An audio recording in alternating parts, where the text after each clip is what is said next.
Hello everyone. तो आज हम लोग फिजिक्स का जो है चैप्टर 1 देखने वाले हैं, प्रकाश का परावर्तन। जी हाँ, इससे पहले हम जो है आपको जीव विज्ञान का चैप्टर 1 चैप्टर 2 कर चुके हैं, वो भी वन शॉट में किए थे। और उसके बाद आपको रसायन शास्त्र जो आपको पूरा का पूरा जो है एक्सपेरिमेंट के साथ मैंने समझाया था। अब बारी आती है फिजिक्स का, मतलब आपको भौतिकी का, और इसका पहला चैप्टर है प्रकाश का परावर्तन। दोस्तों इसे भी जो है वन शॉट में हम लोग करने वाले। जी, तो सबसे पहले हम लोग समझते हैं कि प्रकाश क्या होता है। बोलेंगे गुरु प्रकाश का परावर्तन, पहले प्रकाश को समझ लो जी। प्रकाश कोई नाम है का, प्रकाशवा नहीं, ऐसा कोई नाम नहीं है। प्रकाश का मतलब वो वाला नाम अलग हुआ जो आदमी का नाम होता है। ये वो प्रकाश की बात हो रही है जो आपको रोशनी आती है, जैसे हमारा सूरज मामा, अरे चंदा मामा का भाई सूरज। तो जैसे हमें जो है वहां से जो रोशनी प्राप्त होती है वो आपको प्रकाश, प्रकाश का मतलब उजाला, उजाला रोशनी कहते हैं।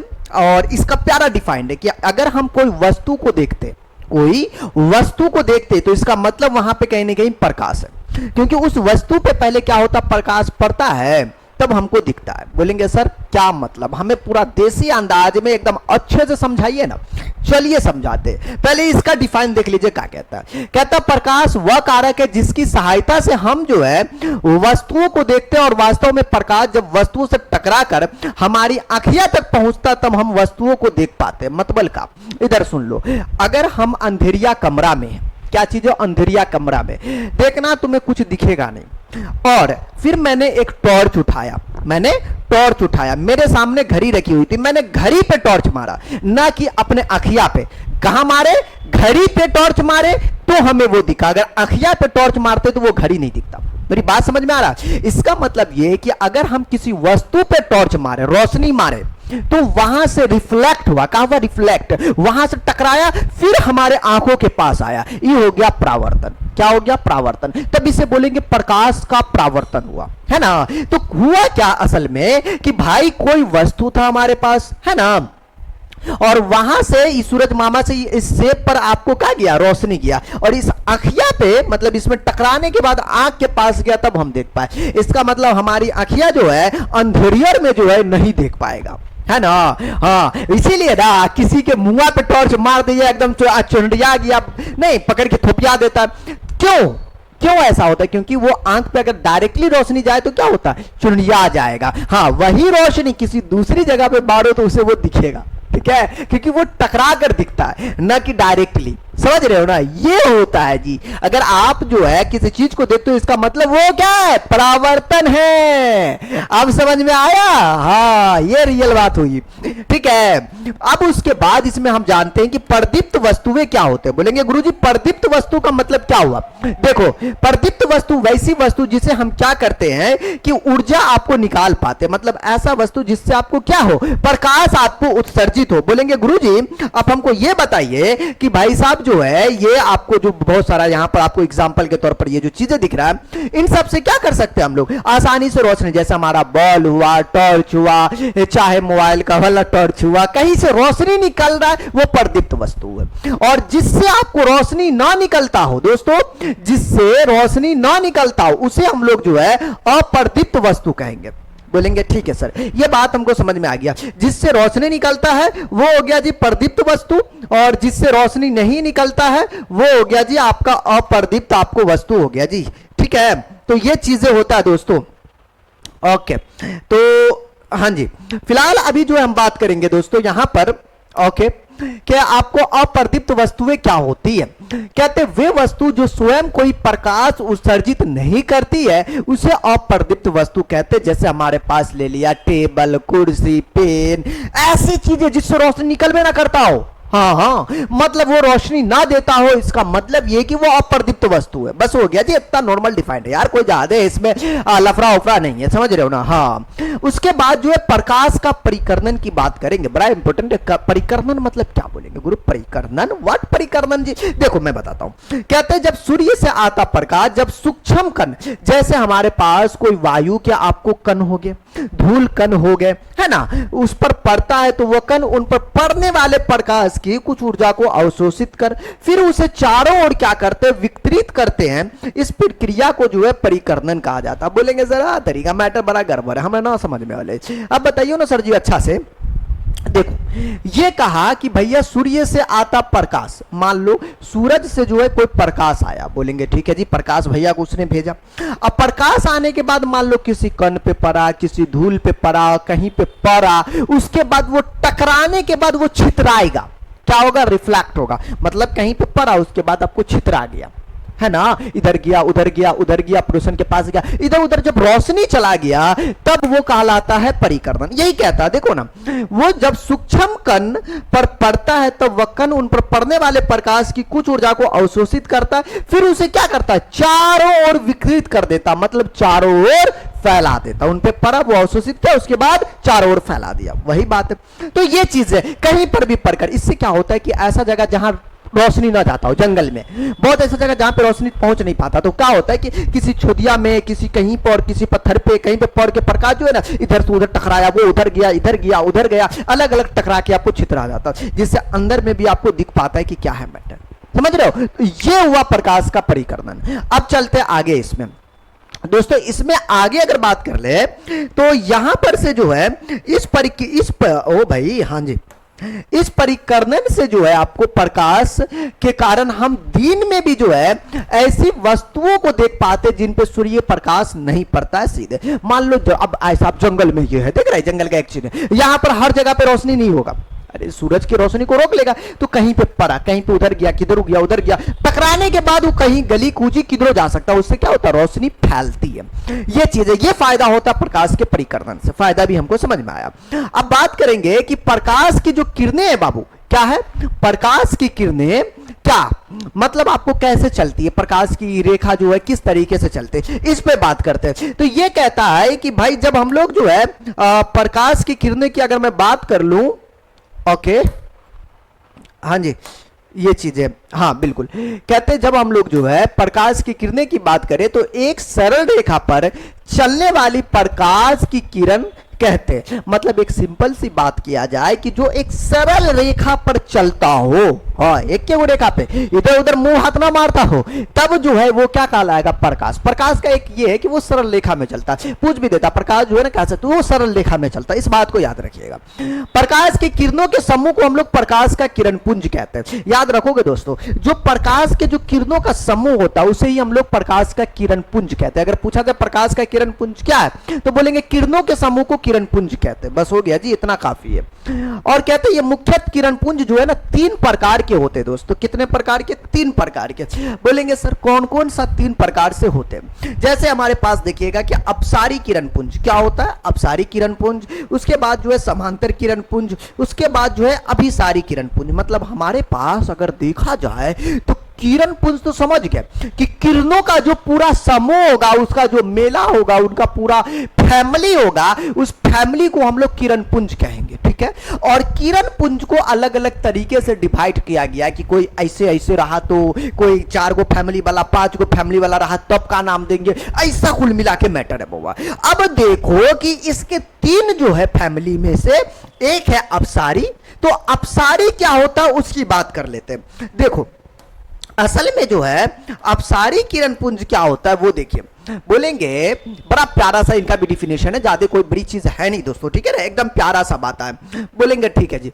अब कहता है यहां पर कि अपसारी किरण पुंज जो है इस प्रकार की किरण पुंज में प्रकाश की किरणें एक बिंदु स्रोत से निकलकर फैलती चली जाती है। इसका मतलब यह है कि अपसारी का मतलब कुछ नहीं भैया, एक बिंदु स्रोत से निकलकर एकदम छितरा गए, एकदम फैल गए चारों तरफ, ठीक है ना। हाँ मतलब एक बिंदुआ से निकल ले प्रकाश, इधर गेले इधर गेले इधर गेले, मतलब अलग अलग तरीके से फैलते चला गए एक बिंदु से, है ना, तो वो क्या हो गया, अपसारी किरण पुंज हुआ। बोलेंगे वाह यार ये तो बड़ा इजी, बड़ा सिंपल डिफिनेशन था। हाँ अब देखो इसके बाद कहता है समांतर किरण पुंज। दोस्तों जो समांतर किरण पुंज जो होता है वो क्या करता है, एक दूसरे के समानांतर होता है। क्या होता है, समांतर, एक के साथ पूरा समांतर करके निकल गए, एक के लाइने में पूरा निकलते चला गए, है ना, समांतर किरण पुंज। तो इसका डिफिनेशन में आप कह सकते हो कि ऐसे किरण पुंज जो प्रकाश की किरणें एक दूसरे के समानांतर होती, तो बन गया ये आपको समांतर किरण पुंज।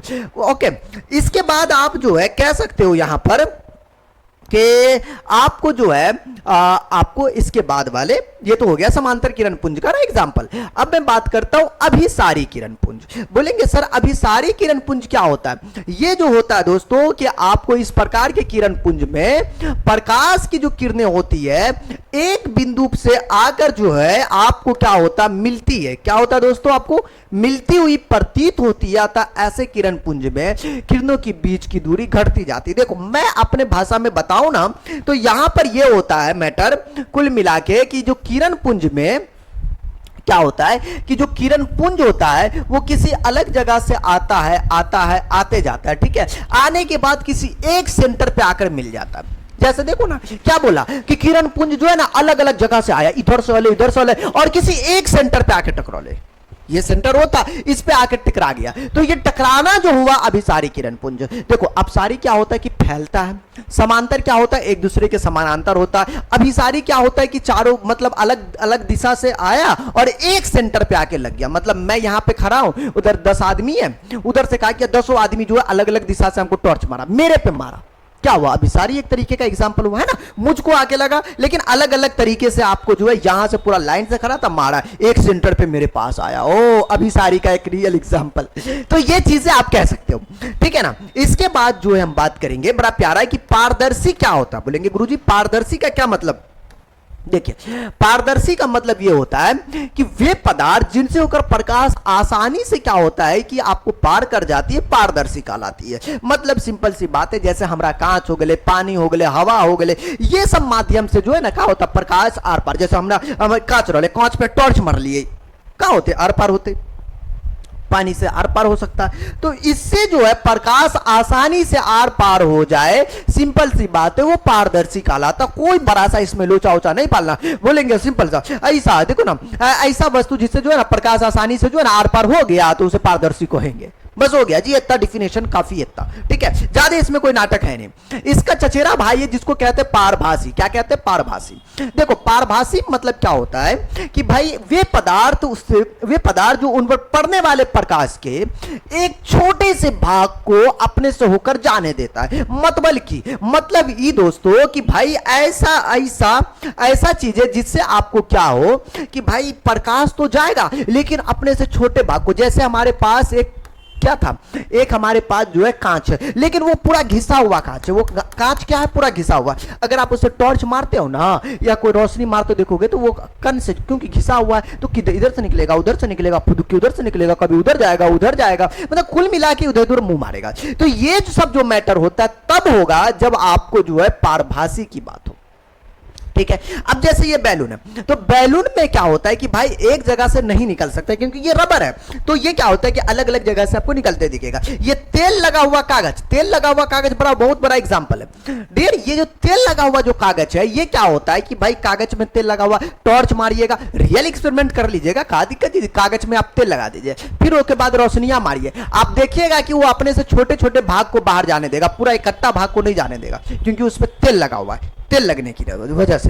तो ये चीज है, ये एग्जाम्पल का सबसे बड़ा चीज है। यहां पर और भी है, रक्त है, दूध है, धुआं, ये सब चीजें यहां पर आपका जो है बेहतरीन एग्जाम्पलों में से एक है। अब इसके बाद जो है दोस्तों कि आपको अपारदर्शी पदार्थ की हम बात करेंगे। अपारदर्शी पदार्थ क्या होता है? मतलब सिंपल सी बात है कि अपारदर्शी उसे कहते हैं जिनसे होकर प्रकाश न जा पाए। जैसे मेरे पास ये बोतल है, इससे हमने टॉर्च मारा तो ये पट्टी से जो है ना नहीं जा पाएगा, ये हो गया अपारदर्शी, है ना। ऐसा चीजें जिनसे होकर प्रकाश बउआ न निकल पाए, कितनो कुछ कर ले एकदम थितर बन जाए फिर भी ना निकल पाए, तो बोलेंगे उसे अपारदर्शी। क्या बोलेंगे बउआ? अपारदर्शी पदार्थ बोलेंगे। बस हो गया जी एकदम चौड़े से, मजे में समझ में आया। चलिए आगे। तो ये इसका एग्जाम्पल भी हो गया और हमने इसे समझ भी लिए। तो अगर हमसे कोई पूछे कि बताओ बच्चे अपारदर्शी क्या है, तो बोलेंगे ऐसा पदार्थ जिनसे होकर प्रकाश जो है ना आर पार न जाते, हो गए अपारदर्शी पदार्थ, ठीक है। बस इतना काफी है।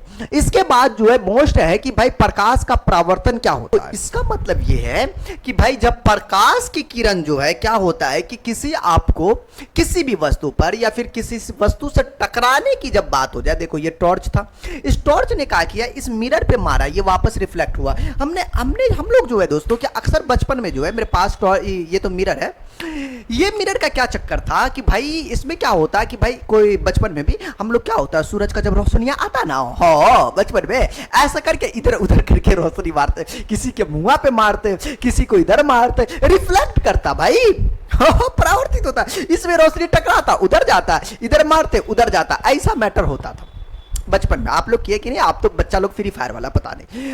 अब जो है दोस्तों कि ये जो परावर्तन हुआ बचपन में तो समझ में नहीं आता क्यों परावर्तित होता, कि इसी को परावर्तन कहते हैं, ऐसा कोई मैटर नहीं पता चला था, ठीक है ना, ये चीज है। तो होता क्या है कि अगर कोई रोशनी किसी चीज से टकराकर, वस्तु से टकराकर वापस जाने की क्रिया को प्रकाश का परावर्तन कहेंगे, इसी को हम लोग रिफ्लेक्शन कहते हैं। बस हो गया जी, है ना। और इसी रिफ्लेक्शन की वजह से हम वस्तु को देख पाते, क्योंकि किसी वस्तु पे डायरेक्ट रोशनी जो पड़ता उसको टकराया तब हम जो है देख पाए। समझ रहे हो ना बात को?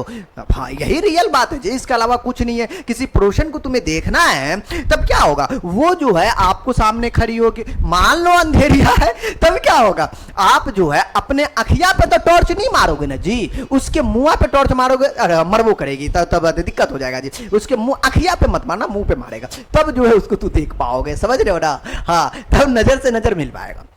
मतलब ये है कि भाई जो है ना कि रिफ्लेक्शन का पूरा काम होता है ना, ये चीज है। अब बात करेंगे परावर्तन के नियम। देखो, नियम कायदे होते हैं कि सब कुछ के कुछ ना कुछ नियम कायदे तो होते हैं दोस्तों, ये बात में कोई ये नहीं है। तो इनके नियम कायदे जो है क्या कहते हैं वो ध्यान दीजिएगा। देखो, परावर्तन के जो नियम कायदे हैं ये कहते हैं कि भाई साहब, प्रकाश की किरण किसी सतह पर, क्या बोला ये, जो प्रकाश की किरण है किसी भी सतह पर, कोई भी सतह पर, कोई भी सतह हो, कोई भी लेयर हो, उस पे जो है ना पढ़कर जिन नियमों का क्या करते हैं वो पालन करते हैं। क्या करते हैं माय डियर? वो आपको पालन करते हैं। पालन का मतलब समझ रहे हो ना? हाँ, उस सतह से परावर्तित होती है उन नियमों को परावर्तन के नियम कहते हैं। ये कुल मिला के दो तरीके से आपको ये काम करती है नियम। कितने तरीके से? दो तरीके से। परावर्तन के नियम कितने हैं? वो तो दो है, लेकिन जिस नियम को पालन करते हैं उसे परावर्तन के नियम कहते हैं, ठीक है। एग्जाम में जो फेमस क्वेश्चन होता है माय दोस्तों, वो होता है कि प्रकाश के परावर्तन के दो नियम जो है बड़ा फेमस है, एग्जाम के लिए बहुत ज्यादा फेमस है, ठीक है ना। ये देखिए, ये तो सबसे पहले, अच्छा भाई, इस फिगर के बारे में कुछ बात कर लूं तो ज्यादा आप लोगों को जो है अच्छा लगेगा। जैसे देखिएगा कि ये परावर्तन के जो है, जैसे ये टकराया, देखो ना ये, या फिर देखो इधर से मैंने टॉर्च मारा, इधर से क्या कहा, मैंने टॉर्च मारा, यहां टकराया, वापस आया, जो यहां से आपको जाता है ये होता है आने वाली किरण, इसको कहते हैं आपतित किरण, ठीक है।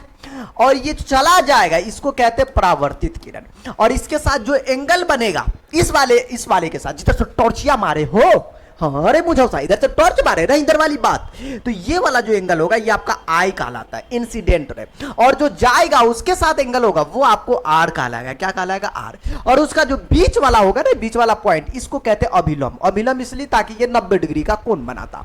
क्लियर बा? ये बात होता। अब जो है ये कहता है कि भाई इसका जो नियम कायदे हैं वो तो हमने समझा, लेकिन इसको जो है दो टाइप से बांटा गया दोस्तों। कितने टाइप से? दो टाइप से। बोलेंगे गुरुजी कौन सा दो टाइप से?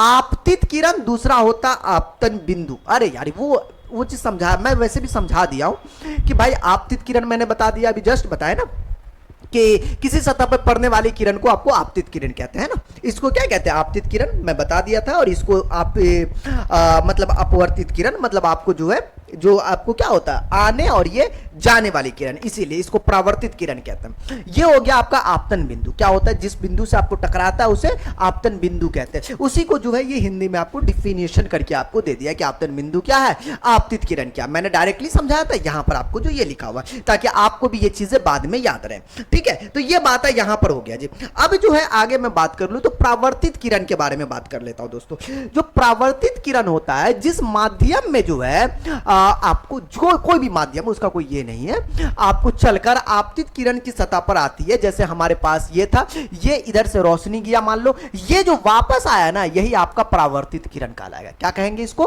परावर्तित किरण कहेंगे एक भाषा में, ठीक है ना। ये चीज है, तो ये हो गया आपको। उसके बाद जो हम बात कर लेंगे अभिलंब। दोस्तों, जो अभिलंब होता है वो क्या होता है? बोलेंगे गुरुजी हमें अभिलंब के बारे में नहीं पता, तो बोलेंगे अभिलंब के बारे में, ठीक है। ये जो कहता है कि जो हमारे पास ये एंगल है मतलब ये जो एंगल है, इस एंगल की बात करेंगे जो इसके साथ जो आपको बना रहा है, और ये आपका लंबा ऐसा जो डंटी है, इसी को कहते हो अभिलंब। बीच में डंटी डाल दिल के ना, मतलब कह गए अभिलंब कहेंगे, ठीक है।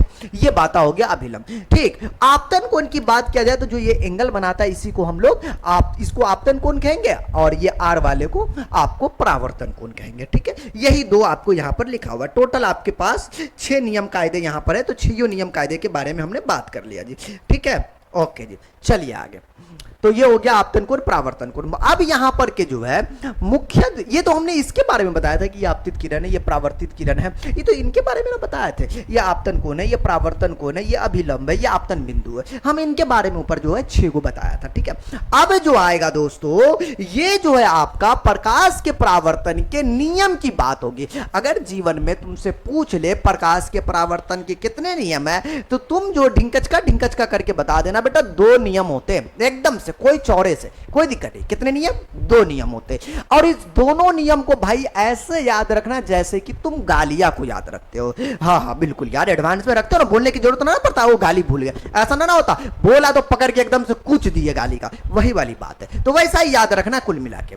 ये कहता है कि जो आपतित किरण होता, आने वाली किरण, जो परावर्तित किरण होता, और जो आपतन बिंदु पर, इस आपतन बिंदुनिया पर खींचा गया ये जो अभिलंब होता, तीनों एक ही समतल में होते, मतलब एक ही समतल में होते हैं, एक ही समतल में होते हैं।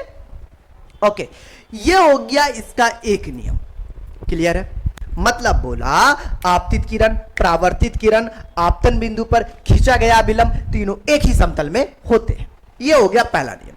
दूसरा नियम कहता है कि ये जो एंगल आई है, एंगल आई बराबर का एंगल आर होगा। ये हो गया दूसरा नियम, आपतन कोण परावर्तन कोण के बराबर होता है। बस इसी के ये 2 नियम है। इस दोनों नियम को याद कर लो जल्दी जल्दी, और उसके बाद हम लोग गाना गाएंगे ढिंकच का, ठीक है।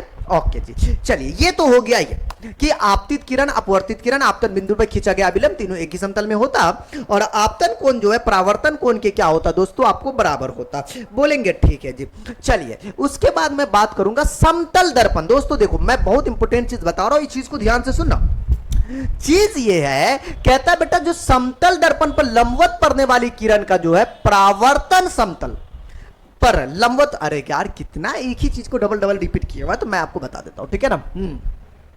परावर्तन समतल दर्पण पर लंबवत पड़ने वाली प्रकाश की किरण परावर्तन के बाद उसी पथ पर वापस लौट जाती है। देखिए पहली बात ये होता है कि ये 2 चीजें यहां पे रिपीट कर दिया गया, ये थोड़ा दिक्कत है। तो ये समतल दर्पण की बात करें तो इनको आप हटा दीजिए, ठीक है। हाँ, ये 2 चीजें रिपीट है। समतल दर्पण पे जो लंबवत पड़ने वाली जो प्रकाश की किरण होगा, मान लो हमारे पास एक समतल दर्पण है, ठीक है ना। बोलेंगे जी गुरुजी ये हमारा पास दर्पण है, और मैंने इस पे रोशनी दिया, ये रोशनी ऐसे दिया तो ये वापस से इसी दिशा में आ गया, गया भी और आया भी।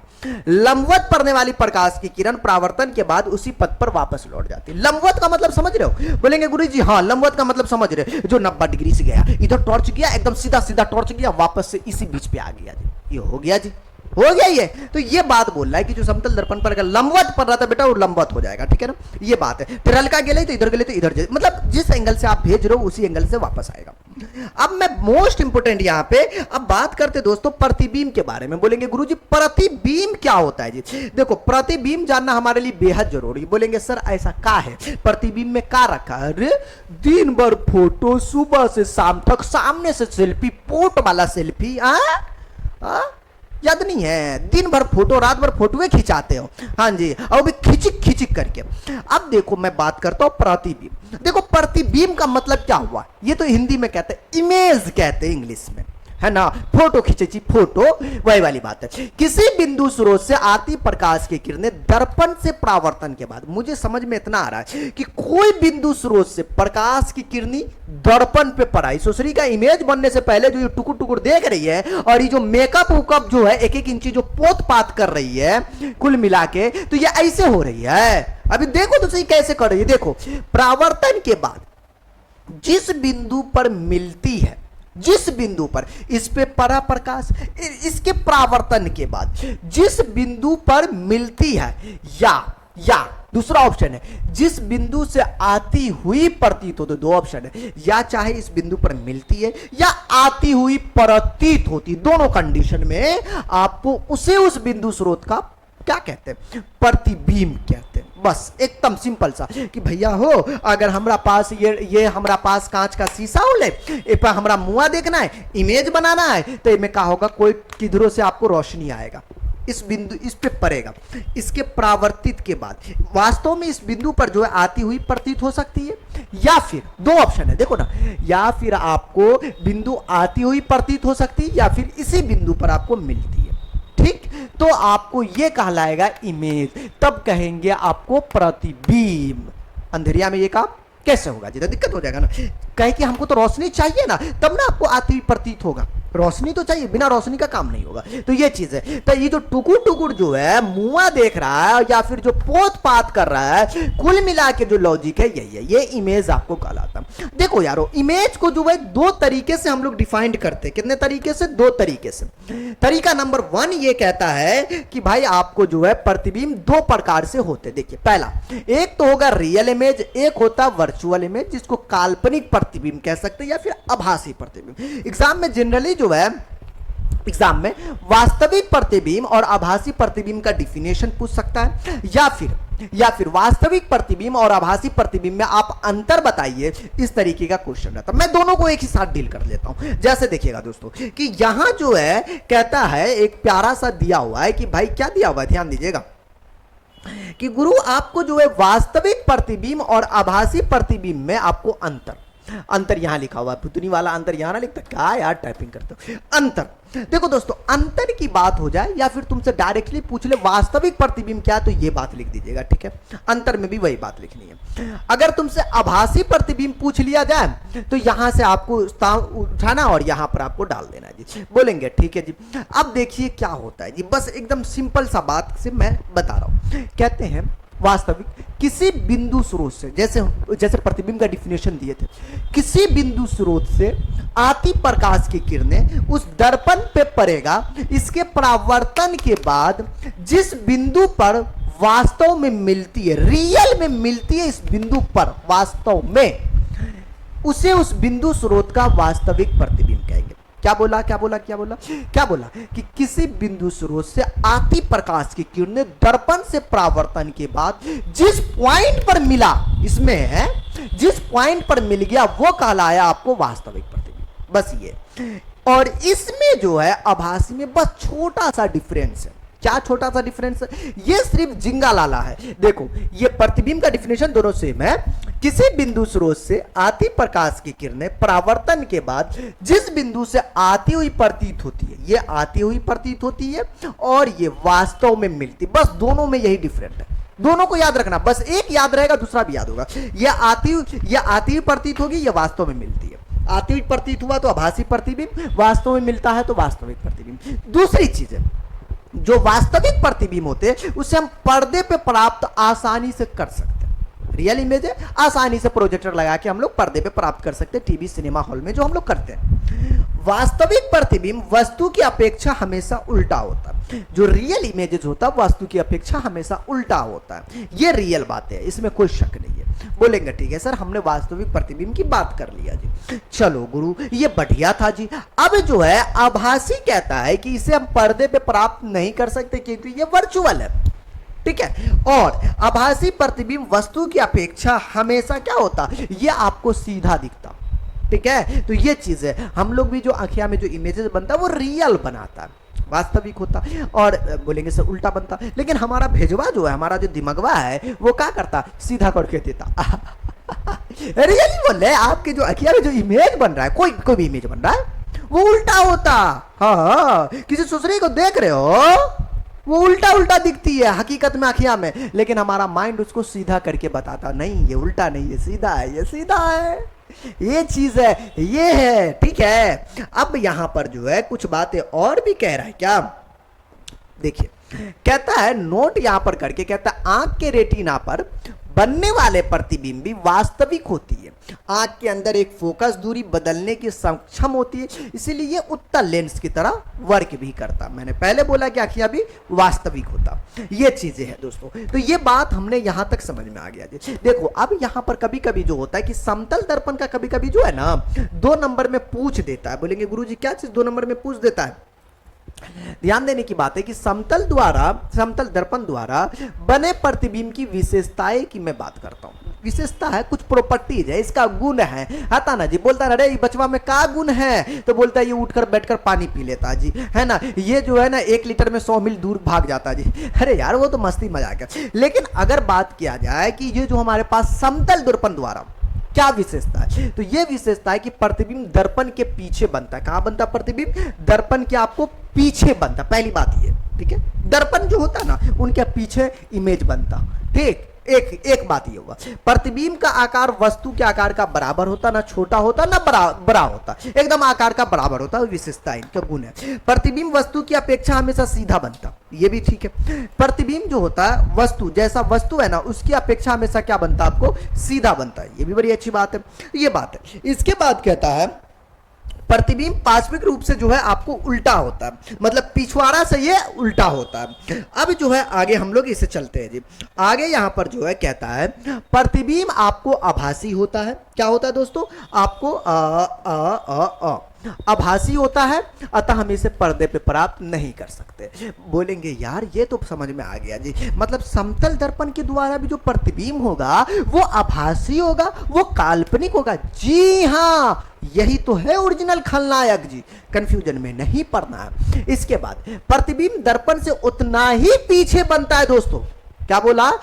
ओ भाई तू क्यों डिस्टर्बिंग कर रहा? हाँ जी, प्रतिबिंब जो है दर्पण से उतना ही पीछे, मतलब कहा बोल दिया जी, प्रतिबिंब दर्पण से उतना ही पीछे बनता है जितना कि वस्तु से दर्पण से आगे। इसका मतलब ये हुआ कि भाई साहब जो हमारा प्रतिबिंब है, जितना आप उसके पीछे है, मतलब किससे? आईना से, समझिए ना, जो समतल दर्पण है उस आईना से जितना आप क्या है, आप प्रतिबिंब उतना ही पीछे बनता है जितना आप दर्पण से आगे होते हैं। मतलब मान लो कि मैं जो हूं, मेरे पास ये आपको जो है समतल दर्पण है, मैं जो हूं इससे जितना नजदीक जाऊंगा, जितना नजदीक, इसके पिछवाड़ा में और उतना दूर जाकर बनेगा, मतलब उसके पीछे, और ये पीछे हटेगा। चिंबू कैसे होता है? आगे जाते तो पीछे हटता रहता है, एक चिपकता भी, एक आपको अपोजिट होता है तो हटता भी रहता है, वही वाली बात है। जितना आप इसके जो है आगे जाते हो उतना आपको ये पीछे आपको हटेगा, मतलब एक दूसरे का अपोजिट। दूर जाइएगा तो ये आपको आगे बनेगा। तो ये होता है समतल दर्पण की दोस्तों आपको विशेषता। ठीक है, अब यहां पर एक और चीज है कि आता है पार्श्वर्क परिवर्तन। बोलेंगे सर ये बात हमको समझाइए,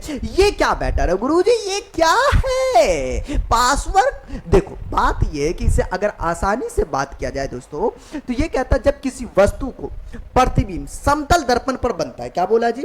जब जो है किसी वस्तु का प्रतिबिंब आपको प्रतिबिंब समतल दर्पण में बनता है, तो उसका बायां भाग, देख लो भाई, क्या बोला? बायां भाग, ठीक है, दर्पण में दायां भाग होता है। ठीक है, मतलब समझा? मतलब हम जो है ना आईना में भी, रियल बात भी है कि आप देख लीजिएगा एक्सपेरिमेंट करके, अगर आप ये वाला हाथ उठाइएगा तो लगेगा कि उसमें शीशा में ये वाला हाथ, बाया वाला हाथ उठा हुआ है। हम दाहिना उठाते तो उसमें लगता बाया।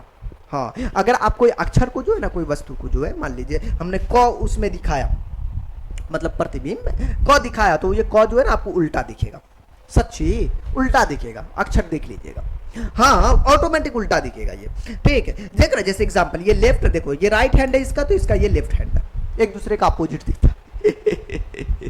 इसी को कहते हैं पार्श्वर्क परिवर्तन। ठीक है ना, तो ये हो गया पार्श्वर्क परिवर्तन, एकदम सिंपल सी बात है ना, ये रियल लाइफ से जुड़ी हुई बात भी है। आप देखिए क ख ग घ ये सब भी आपको आप देख रहे हो, तो ये आपको उल्टा जो है ना, इनकी प्रकृति होती है उल्टा दिखाना, है ना। अब इसका उल्टा रियल एग्जांपल भी आप देख सकते हो कि जैसे हम जो है गाड़ी के साइड मिरर में जो है, गाड़ी का जो साइड मिरर होता है वो लगा रहता है ना, अब देखिएगा जो गाड़ी आपको चलती रहेगी ना, उसके ऊपर जो गाड़ी लिखा होगा ये ट्रैवल वो ट्रैवल, वो उल्टा दिखेगा साइड मिरर में। एम्बुलेंस को क्या करता है, सुसरी का पहले से उल्टा लिख के रखता है। एम्बुलेंस को पहले से देखिएगा कि एम्बुलेंस जो है ना उल्टा लिखा हुआ होता है। इससे क्या फायदा होता है, वो जो है जो पहले से उल्टा है, जब शीशा उसको फिर से उल्टा आएगा तो वो सीधा दिखने लगेगा जी। तो ये बात होती दोस्तों, तो एम्बुलेंस का ये होता है। तो ये रियल लाइफ से जुड़ी हुई थी, मुझे लगता है कि ये आपको बेहतरीन समझ में आया होगा। नहीं, रियल लाइफ वाली बातें आसानी से समझ में आ जाता है। अब हम यहाँ पे बात करेंगे गोलीय दर्पण के बारे में। देखो बाबू, गोलीय दर्पण को समझना हमारे लिए बेहद जरूरी है। रीजन यहां पर ये भी है कि गोलीय दर्पण जो होते हैं ना दो टाइप से होते हैं, क्योंकि उत्तल दर्पण होते हैं, अवतल दर्पण होते हैं। ये रियल लाइफ से पूरी जुड़ी हुई कहानी है। तो सबसे पहले इसमें जो है हम पहले जानते ये कि गोलीय दर्पण कहते किसे। तो कहते हैं गोलीय दर्पण जो है, यहां पर आपको प्यारा सा डिफिनेशन है कि भाई गोलीय दर्पण उस दर्पण को कहते हैं जिसकी जो है परावर्तक सतह किसी खोखले गोले का एक भाग होता है। हमारे पास कोई गोलीय दर्पण है, इसको दो भाग कर दीजिएगा तो दो तरीके से हो जाएगा। लेकिन अगर ये कोई खोखला गोला है तो बन गया ये गोलीय दर्पण, क्योंकि वो गोली के जैसा दिख रहा था तो गोलीय दर्पण कहलाया। बेसिकली नॉर्मल है। अगर मैं दोस्तों इस गोलीय दर्पण को दो भाग कर दूं तो दो तरीके से ये बनेगा, दो तरीके से। जैसे देखिए, कांच के इस टुकड़े को बाहरी सतह से अगर रजतित करते हैं, मान लो बाहर की ओर, मतलब मैंने इसको दो भाग किया, उसमें जो मैंने इस बाहर की ओर पेंट कर दिया, पेंट मतलब जिंक उंक का कोई पेंट उंट कर दिया ताकि मुंह ये सब दिखे। मैंने अगर इसे बाहर की ओर जब मैंने पेंट किया तो मैंने ये देखा यहां पर माय डियर कि बाहर की ओर पेंट करने से क्या दिखा कि भाई ये बन गया अवतल दर्पण। नहीं, मतलब अगर किसी दर्पण को अगर हमें मतलब किसी को बनाना, अगर उसे मैंने बाहर की ओर पेंट कर दिया तो बन गया अवतल दर्पण। अगर मैं इस दूसरे वाले भाग को मैं क्या करता हूं यहां पे कि भाई आपको जो है अंदर से क्या करता हूं, मैं पेंट कर देता हूं। कहां से? अंदर से अगर मैंने पेंट कर दिया तो ये बन जाएगा आपका उत्तल दर्पण। दो तरीका, गोलीय दर्पण दो प्रकार के होते। एक भाग को अगर आपने अंदर से पेंट किया तो उत्तल दर्पण, बाहर से पेंट कर दिया तो अवतल दर्पण। बस यही दो तरीका, बस इसे कोई इसमें बड़ी चीज है नहीं। अब जानते हैं दोस्तों कि चीज क्या है अवतल दर्पण, मतलब अवतल दर्पण है क्या, इसके बारे में हम लोग जानते हैं। ध्यान दीजिएगा माय डियर, अवतल दर्पण के बारे में खास बात यह है कि भाई साहब अवतल दर्पण, और यार ये तो डायरेक्टली आपको अवतल दर्पण उत्तल दर्पण में प्यारा सा अंतर दे दिया जी। तो देखो अंतर दे दिया तो कोई बड़ी चीज है नहीं। बेसिकली आपको जो है कहता है क्या है कि अवतल दर्पण में वास्तविक और आभासी दोनों प्रकार के प्रतिबिंब बनते हैं। वास्तविक और आभासी यही एकलौता है, बाकी कोई नहीं। जबकि उत्तल दर्पण में जो है सिर्फ आपको आभासी प्रतिबिंब बनते हैं। याद रखिएगा, अवतल दर्पण में वास्तविक और आभासी दोनों बनता है। और यहां पर एक आपका जब समतल दर्पण की भी बात करिएगा तो इस समतल दर्पण में भी जो है दोस्तों आपको क्या होता है कि आपको वास्तविक और आभासी दोनों टाइप्स के आपको प्रतिबिंब बनते हैं। ठीक है, तो ये बात हो गई इसमें कि भाई हमने इतना समझा कि भाई साहब आपको जो है अवतल दर्पण में दोनों, जबकि उत्तल में सिर्फ आभासी प्रतिबिंब। अवतल दर्पण अभिसारी दर्पण कहा जाता। अब इसे क्यों कहते हैं आगे बात करेंगे। अवतल दर्पण को अभिसारी दर्पण कहते हैं, जबकि उत्तल दर्पण को हम लोग अपसारी दर्पण कहते हैं। क्या कहते हैं इसको? अपसारी। ठीक है, अब अभिसारी ही दर्पण क्यों कहते हैं, अपसारी ही दर्पण क्यों कहते हैं, आगे इनके डिफाइंड हो जाएगा, मैं वहां पे कर दूंगा। अब देखिए, अवतल दर्पण का उपयोग हम लोग हेडलाइट्स हो गया, टॉर्च हो गया, मिरर हो गया, सौर भट्टिया हुआ, सूक्ष्मदर्शी हुआ, दूरबीन हुआ, इन सब में हम लोग अवतल दर्पण का इस्तेमाल करते हैं। जबकि उत्तल दर्पण का उपयोग आपको जो है धूप के चश्मे, वाहनों, साइड मिरर के रूप में, एटीएम और street light, rear view mirror में आपको किया जाता है। तो ये हो गया भाई साहब आपका उत्तल दर्पण। दो अलग अलग दर्पण होते हैं, इनका उपयोग भी एग्जाम में अक्सर आपको पूछा जाता है। तो ये चीजें था माय डियर, यहां पर से जो है हमने इनके बारे में जाना। अब देखिए बाबू, गोलीय दर्पण से संबंधित कुछ विभिन्न पद है, भाग है, उसे समझना ज्यादा इंपॉर्टेंट है। पहली बात यह है कि जैसे हमारे पास ये गोलीय दर्पण, इसमें दो चीजें बोलेंगे गुरुजी हमको दिख रहा है कि इसके अंदर दो चीजें ये है कि एक भाग आपका क्या है, बोलेंगे सर बाहर की ओर रचित है, मतलब उत्तल दर्पण हुआ, अंदर की ओर रचित है मतलब आपको अवतल दर्पण हुआ। ये नॉर्मल है, बाकी इसमें कुछ नहीं है। ओके, ये आपके बुक का ही है। इसमें जो है इसे कहते हैं प्रधान अक्ष या फिर मुख्य अक्ष कहते हैं। ठीक है, ओके जी। और इसके जो ये पॉइंट पर जो कट रहा है इसको आपको क्या कहते हैं, ध्रुव कहते हैं। ठीक है, ओके, ये बातें हमको समझ में आया। ओके जी, ये चीज है, ये सेंटर, और जो सेंटर से जो है पी की जो पोल की दूरी होती है उसे हम लोग वक्रता त्रिज्या कहते हैं। वैसे वो छोड़ो, फिलहाल इस सेंटर को हम लोग वक्रता सी से डिनोट किया, इसे वक्रता केंद्र कहते हैं। अब मैं इसी का जो है डिफिनेशन यहां पर मैं आपको देने वाला हूं। डिफिनेशन मतलब बताने वाला हूं कि ये जो है जो चीज आपने देखा वो चीज को किस तरीके से डिफाइंड किया गया। ध्यान दीजिएगा, ये जो चीज को दोस्तों मतलब आपको जो है ध्रुव क्या होता है, तो एग्जाम में मतलब आपसे पूछा जाए कि भाई ध्रुव क्या होता है डायरेक्टली, तो बोलिएगा गोलीय दर्पण के मध्य बिंदु को दर्पण का ध्रुव कहते हैं, इंग्लिश में पोल कहते हैं, इसलिए इसे पी से भी हम लोग लिखते हैं। वक्रता केंद्र क्या होता है? गोलीय दर्पण जिस गोले का भाग होता है उस गोले के केंद्र को दर्पण का वक्रता केंद्र कहते था ना, इस तरीके से गोला, अब बीच में था ना ऐसे करके, तो ये हो गया सी, तो ये हो गया वक्रता केंद्र। ठीक है, ये बात है यहां पर हम लोग देखें। इसमें जो है आगे हम लोग बात करेंगे वक्रता त्रिज्या क्या होता है बाबू, क्या चीज? वक्रता त्रिज्या। वक्रता त्रिज्या जो होता है गोलीय दर्पण जिस गोले का भाग होता है उसकी जो है त्रिज्या को दर्पण का वक्रता त्रिज्या कहते हैं। बस यही चीज है, नॉर्मल सा।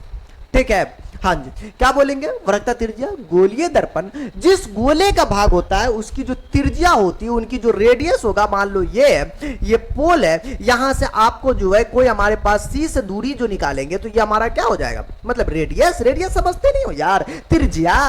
हाँ, त्रिज्या को हम लोग क्या कहेंगे? आपको वक्रता त्रिज्या कहते हैं। बस हो गया जी। जैसे पीसी बराबर आपको आर है, यहां से यहां तक की दूरी को आर नाम दे दो, तो ये हो गया वक्रता त्रिज्या।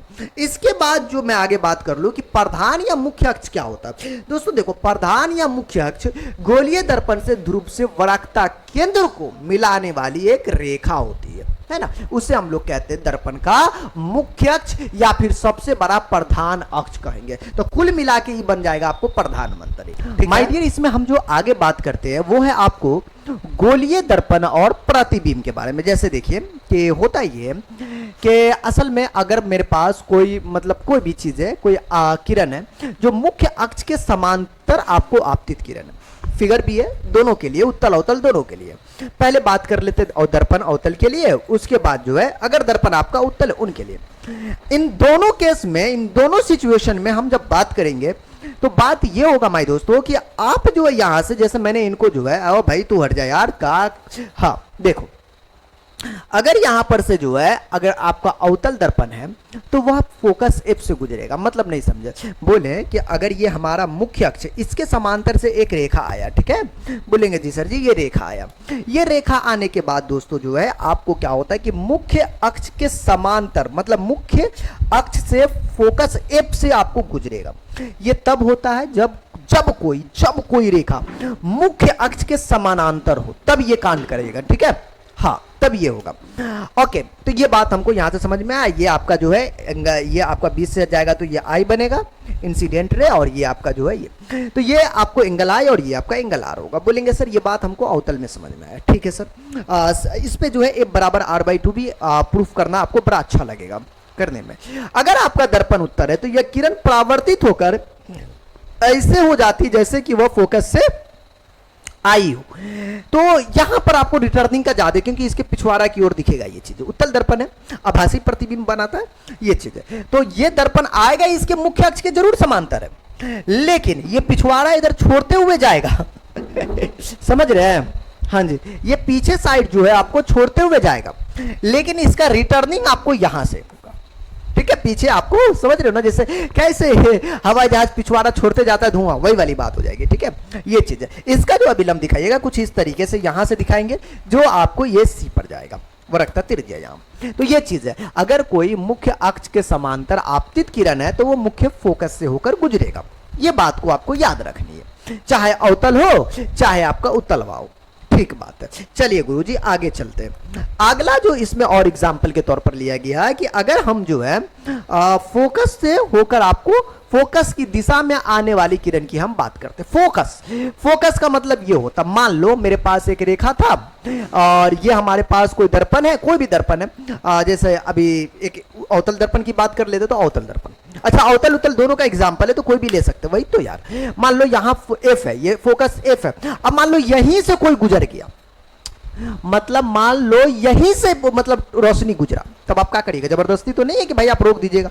तो अगर आपको कोई फोकस एफ से गुजरता है दोस्तों, किससे? एफ से, ठीक है, तब वो क्या होगा? परावर्तित होगा कुछ यहां से देख रहे हो, एफ से जरूर गुजरा है लेकिन परावर्तित आपका यहां से। ठीक है, बोलेंगे ठीक है जी। यानी अगर कोई किरण दर्पण एफ से आपको क्या हो रही आ रही हो तो परावर्तन के बाद यह किरण मुख्य अक्ष के आपको समानांतर होती है, देख रहे हो?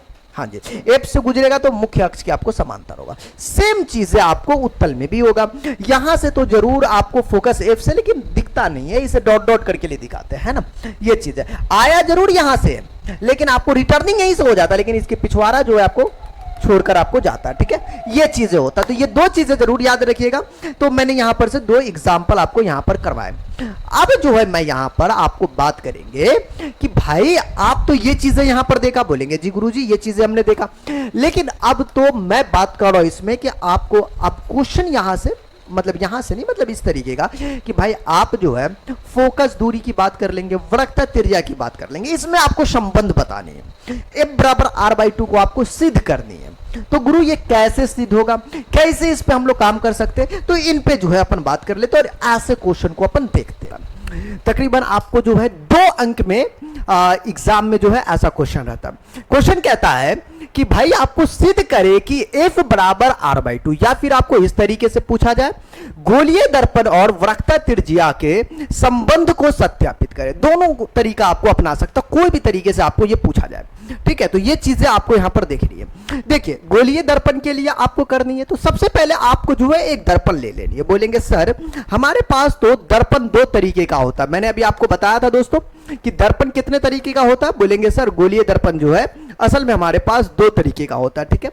अगर बाहर की ओर पेंट कर दे तो अवतल दर्पण और अंदर की ओर पेंट कर दे तो उत्तल दर्पण, ये 2 तरीके का हमारे पास दर्पण होता है। बोलेंगे जी गुरुजी अब जो है कोई भी दर्पण पकड़कर जो है आपको इसे क्या करनी है, प्रूफ करनी है। चलिए मान लीजिए मैं कोई भी दर्पण में, जैसे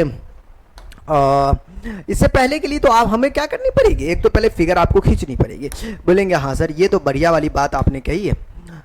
मान लीजिए कि मैं जो हूं ना, और इनकी मदद से जो हूं मैं इनको जो है असल में, ठीक है, एक फिगर यहां पर मैं खींच लेता हूं। देखिए मैं आपको इस तरीके से इसलिए खींच लेता हूं ताकि आप लोग भी ऐसा ही कुछ प्रैक्टिस करें, ठीक है। तो ये देखिए मैं जो है ना यहां पर से एक फिगर, ओ भाई हाँ जी, कुल मिला के कुछ इस तरीके से जो है आपको फिगर एक तरीके का खींच लेनी है, ठीक है। ओके जी चलिए, तो ये चीजें हो गया डेयर। तो तकरीबन इस तरीके का एक फिगर मैंने खींचा। बोलेंगे सर अब इसमें क्या, अब इसमें जो है मुख्य अक्ष या फिर प्रधान अक्ष जो है यहां पर हम लोग को क्या करनी चाहिए, आपको दे देनी चाहिए। जैसे देखिए कि मैं जो हूं इसमें एक आपको मुख्य अक्ष दे देता हूं, ठीक है। बोलेंगे ठीक है सर दे दीजिए। देखिए ये हमारा हो गया इसमें मुख्य अक्ष, या फिर इसको क्या कहते हैं गुरुजी, प्रधान अक्ष कहते हैं। यही नॉर्मल चीज है, यही नॉर्मल चीज है, ठीक है। ओके सर ये बातें हमको समझ ये है कि आपको जो है एक किरण यहां हमको भेजना पड़ेगा। तो तू है मेरी किरण को जो है मैं यहां से पकड़ लेता हूं। जैसे मेरे पास देखिए ये किरण आ रही है, ठीक है, यहां ये किरण टकराई, देखो टकराने के बाद वापस भी जाएगी। बोलेंगे जी सर ये बात तो बिल्कुल तय है कि वापस जाएगा। अच्छा मेरा दोनों पॉइंट को एक जगह इसी पॉइंट से वापस जाएगा, टकरा के सेम पॉइंट से वापस जाएगा।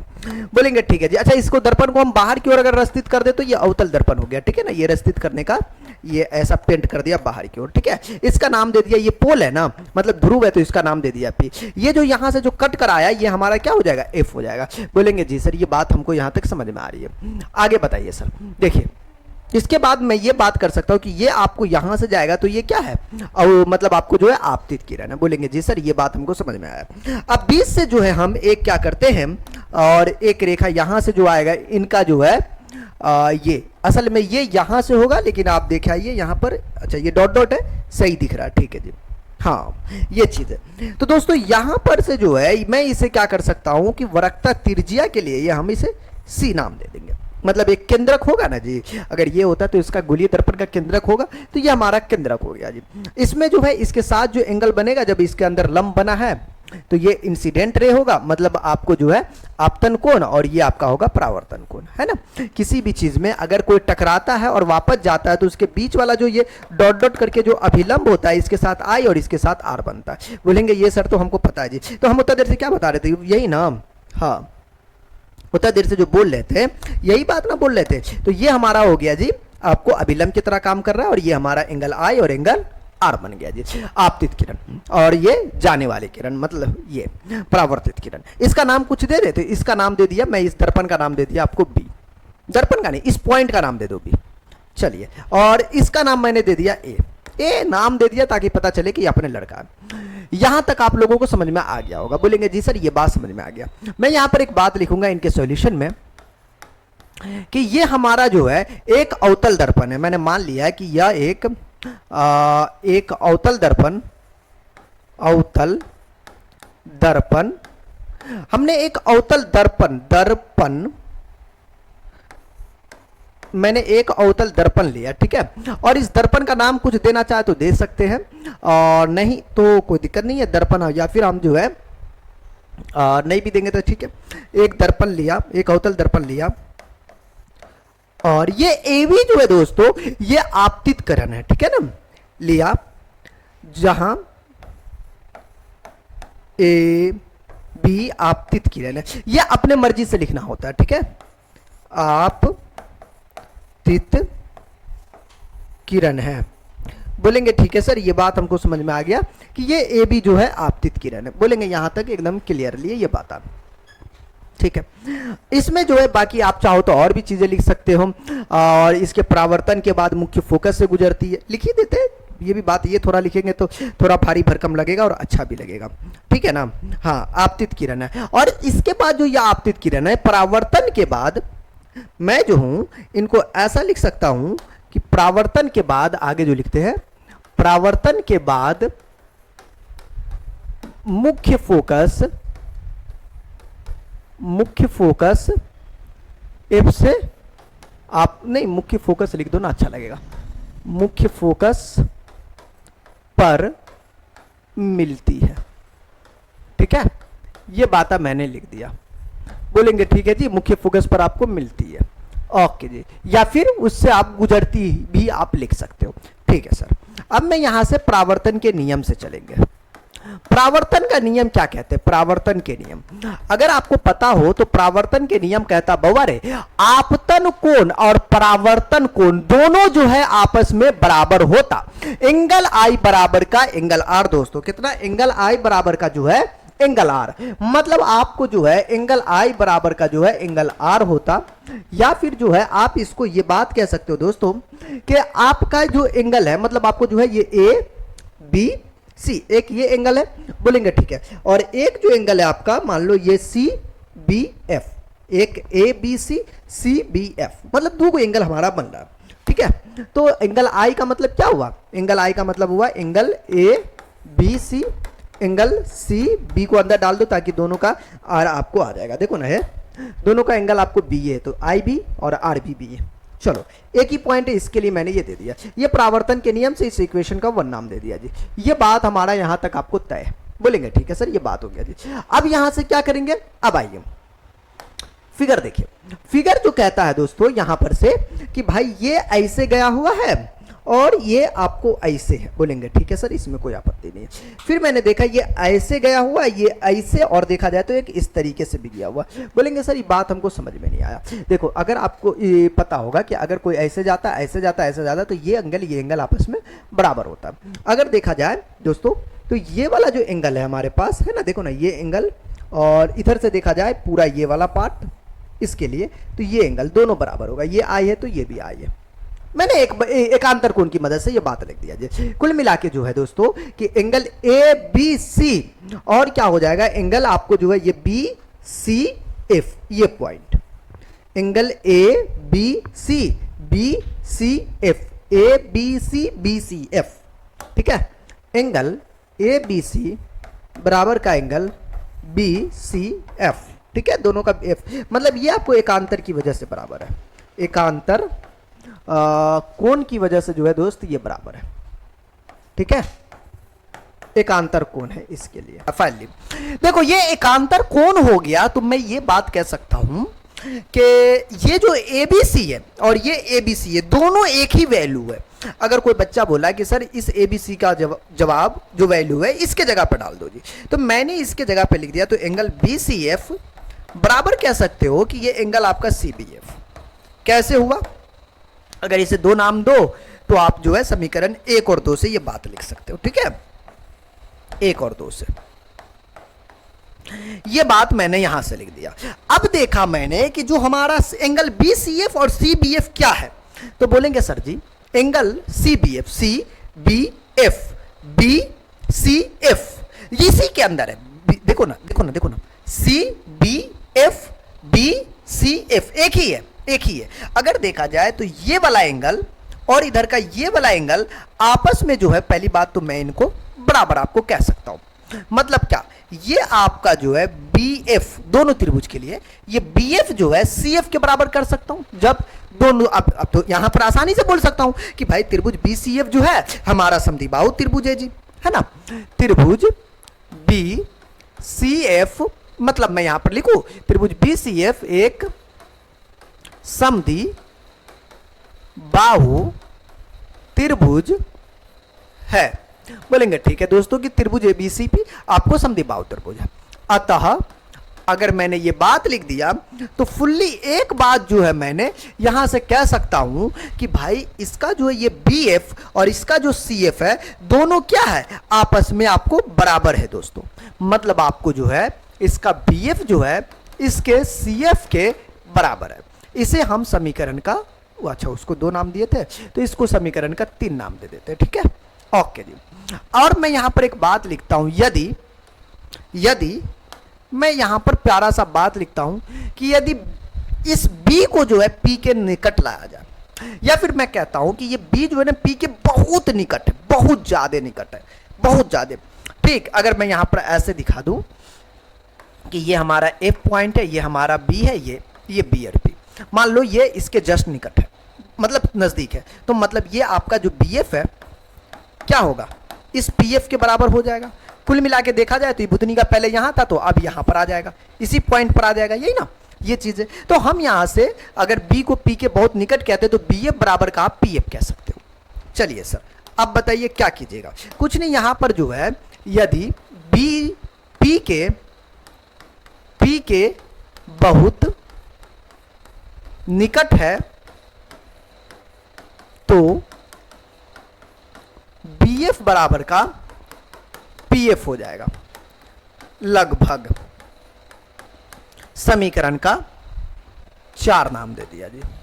अब मैंने 3 और 4 से चला, समीकरण 3 और 4 से क्या देखा कि ये भी bf का मान इतना और इधर भी bf का मान इतना, मतलब cf बराबर pf आप कह सकते हो, CF बराबर का PF, ये बराबर PF आ गया। मतलब फाइनली हमारे पास जो है ये आ चुका। अगर इसे चाहो तो इक्वेशन 5 नाम दे सकते हो, नहीं भी दिया तो चलेगा, लेकिन दे दोगे तो कोई दिक्कत नहीं है। अगर कोई बच्चा हमको वक्रता त्रिज्या चाहिए तो यहां से कोई इसको बोलेगा PC, यहां से लेकर यहां तक की दूरी PC है, इसको जो है PC को लिख सकता है CF प्लस का PF, PC को टोटल दूरी को हमने लिख दिया CF प्लस का PF, ठीक है। आगे मैंने PC बराबर नेक्स्ट, या फिर यहां पे लिखो ना CF प्लस का PF बराबर मैंने डाल दिया जी PC, कहां से, फिगर से, चित्र से, ठीक है। पूरा मैं कॉन्सेप्ट समझाऊंगा। CF के जगह पे आप PF डाल सकते हो, बोलेंगे ठीक है जी, ठीक। तो CF के जगह पे अगर मैंने PF डाल दिया तो ये 2 PF हो जाएगा समीकरण 4 से। मैंने जो है CF के जगह पे PF डाल दिया, पहले से PF था, बराबर का आपको PC समीकरण 4 से। माय दोस्तों ये क्या बता रहा है, एगो PF दूगो PF बराबर का आपको PC, ठीक है जी। तो PF बराबर का PC बटा में 2 कह सकते हो। PF क्या, PS का मतलब फोकस दूरी, PC का मतलब वक्रता त्रिज्या बटा में 2, ठीक है। मतलब मैं यहां पर से बोल सकता हूं कि जो आपका PF है वो आपका फोकस दूरी है, ठीक है, जबकि PC जो होगा वो वक्रता त्रिज्या होता, वक्रता त्रिज्या। चलिए हो गया। F बराबर r/2 या फिर r बराबर का 2f रेडियस, ये आपका सिद्ध हुआ। दोस्तों हमने जो ये सिद्ध किया है ये आपको F बराबर r/2 को सिद्ध किया। चलिए अभी इसके बाद जो हम क्या करते हैं, जो प्रतिबिंब जो होती है अलग अलग कि प्रतिबिंब अगर वस्तु को हमने अनंत पर डाल दिया तो प्रतिबिंब उसका कहां बन सकता है, अगर प्रतिबिंब अगर वस्तु को जो है फोकस पे रखा तो प्रतिबिंब कहां बनेगा, बहुत ऑब्जेक्टिव में बहुत बार पूछा जाता है। उसे जो है अब देखते हैं कि बात ये है कि अगर हमारे पास एक प्यारा सा जो है मतलब एक चीज है, पहले तो ये डिपेंड कर लेते कि वस्तु कहां पे, जब वस्तु फोकस और ध्रुव के बीच हो, ऑब्जेक्टिव में कभी कभी पूछ देता है कि जब वस्तु फोकस और ध्रुव के बीच हो तो उसका प्रतिबिंब कैसा बनेगा, इमेज कैसा बनेगा, ऐसा क्वेश्चन आपको डाल सकता है। ठीक है, उल्टा बनेगा या सीधा बन सकता है या फिर वास्तविक हो सकता है या रियल मतलब वर्चुअल हो सकता है, क्या हो सकता है वो चीजें पूछ सकता है। याद रखिएगा, अगर कोई वस्तु फोकस और ध्रुव के बीच हो, ये हमारे पास एक फोटो है, ध्यान दीजिएगा, ये हमारा फोकस है, बोलेंगे जी सर जी, ओके। पी को पोल कहते हैं या फिर इसको हम लोग ध्रुव कहते हैं, हिंदी में ध्रुव कहते हैं, इंग्लिश में इसे पोल कहते हैं। इन दोनों के बीच ये वस्तु यहां पे रखी गई है ना, छोटा ऐसा आपको दिख रहा होगा, ठीक। तब आपको जो है इस स्थिति में प्रतिबिंब ए डैश बी डैश में बनता है, मतलब यहां पर से जो है एक आपको प्यारा सा, मतलब आपको यहां पर फिगर दिया हुआ, मतलब आपको दिख नहीं रहा, मैं उस चीज को आपको मैं दिखाता हूं, ध्यान दीजिएगा। ये पिछवाड़ा की ओर जो है आपको देख रहे हो, यहां पर आपको इमेजेस बनता है। ये तब बनता है, इसका इमेज जो है इधर तब बनता है जब आपको फोकस और पोल के बीच हो, ध्रुव के बीच अगर हो, तब आपको जो है प्रतिबिंब आपका यहां बनेगा, अन्यथा नहीं। और ये आपको आभासी होगा, क्योंकि पिछवाड़ा की तरफ बना, वो साइड बना है, आभासी हो जाएगा। और ये आपको सीधा रहेगा और ये आपको बड़ा होगा, मतलब वस्तु से जो है बड़ा होगा। यहां पर आप ध्यान देने की बात ये कि अगर हमारा जो वस्तु है, आप देखिएगा ये वस्तु छोटा है, लेकिन ये जो बड़ा है, ये मतलब ये आपको बड़का बना है ना, तो सेम वाली बात है। एग्जाम में क्वेश्चन इस तरीके से आपको ऑब्जेक्टिव में डाल सकता है कि अगर कोई वस्तु फोकस और ध्रुव के बीच हो तो उसका प्रतिबिंब कहां बनेगा, ठीक है, कहां बन सकता है। या फिर दूसरी स्थिति में यह आपको पूछ सकता है कि भाई इसकी प्रतिबिंब कैसा होगा, ठीक, सीधा होगा या उल्टा हो सकता है या फिर आभासी हो सकता है, ये चीजें आपको याद रखनी है, ठीक है। इसका रिजल्टेंट बोलेंगे, ठीक है जी। अब यहां पर आगे हम बात करेंगे दोस्तों कि अगर हमारे पास दूसरा नंबर, कि अगर हमारा जो प्रतिबिंब है, मतलब आपको जो है जब वस्तु को जो है एफ पर रखा जाए, मतलब डायरेक्टली आपके फोकस पर रखा जाए, देखो ये वस्तु है, इसको मैंने मुख्य फोकस पे आपको डाल दिया जी, तब कहता है इसका प्रतिबिंब जो है कहां बनेगा या फिर किस तरीके का होगा।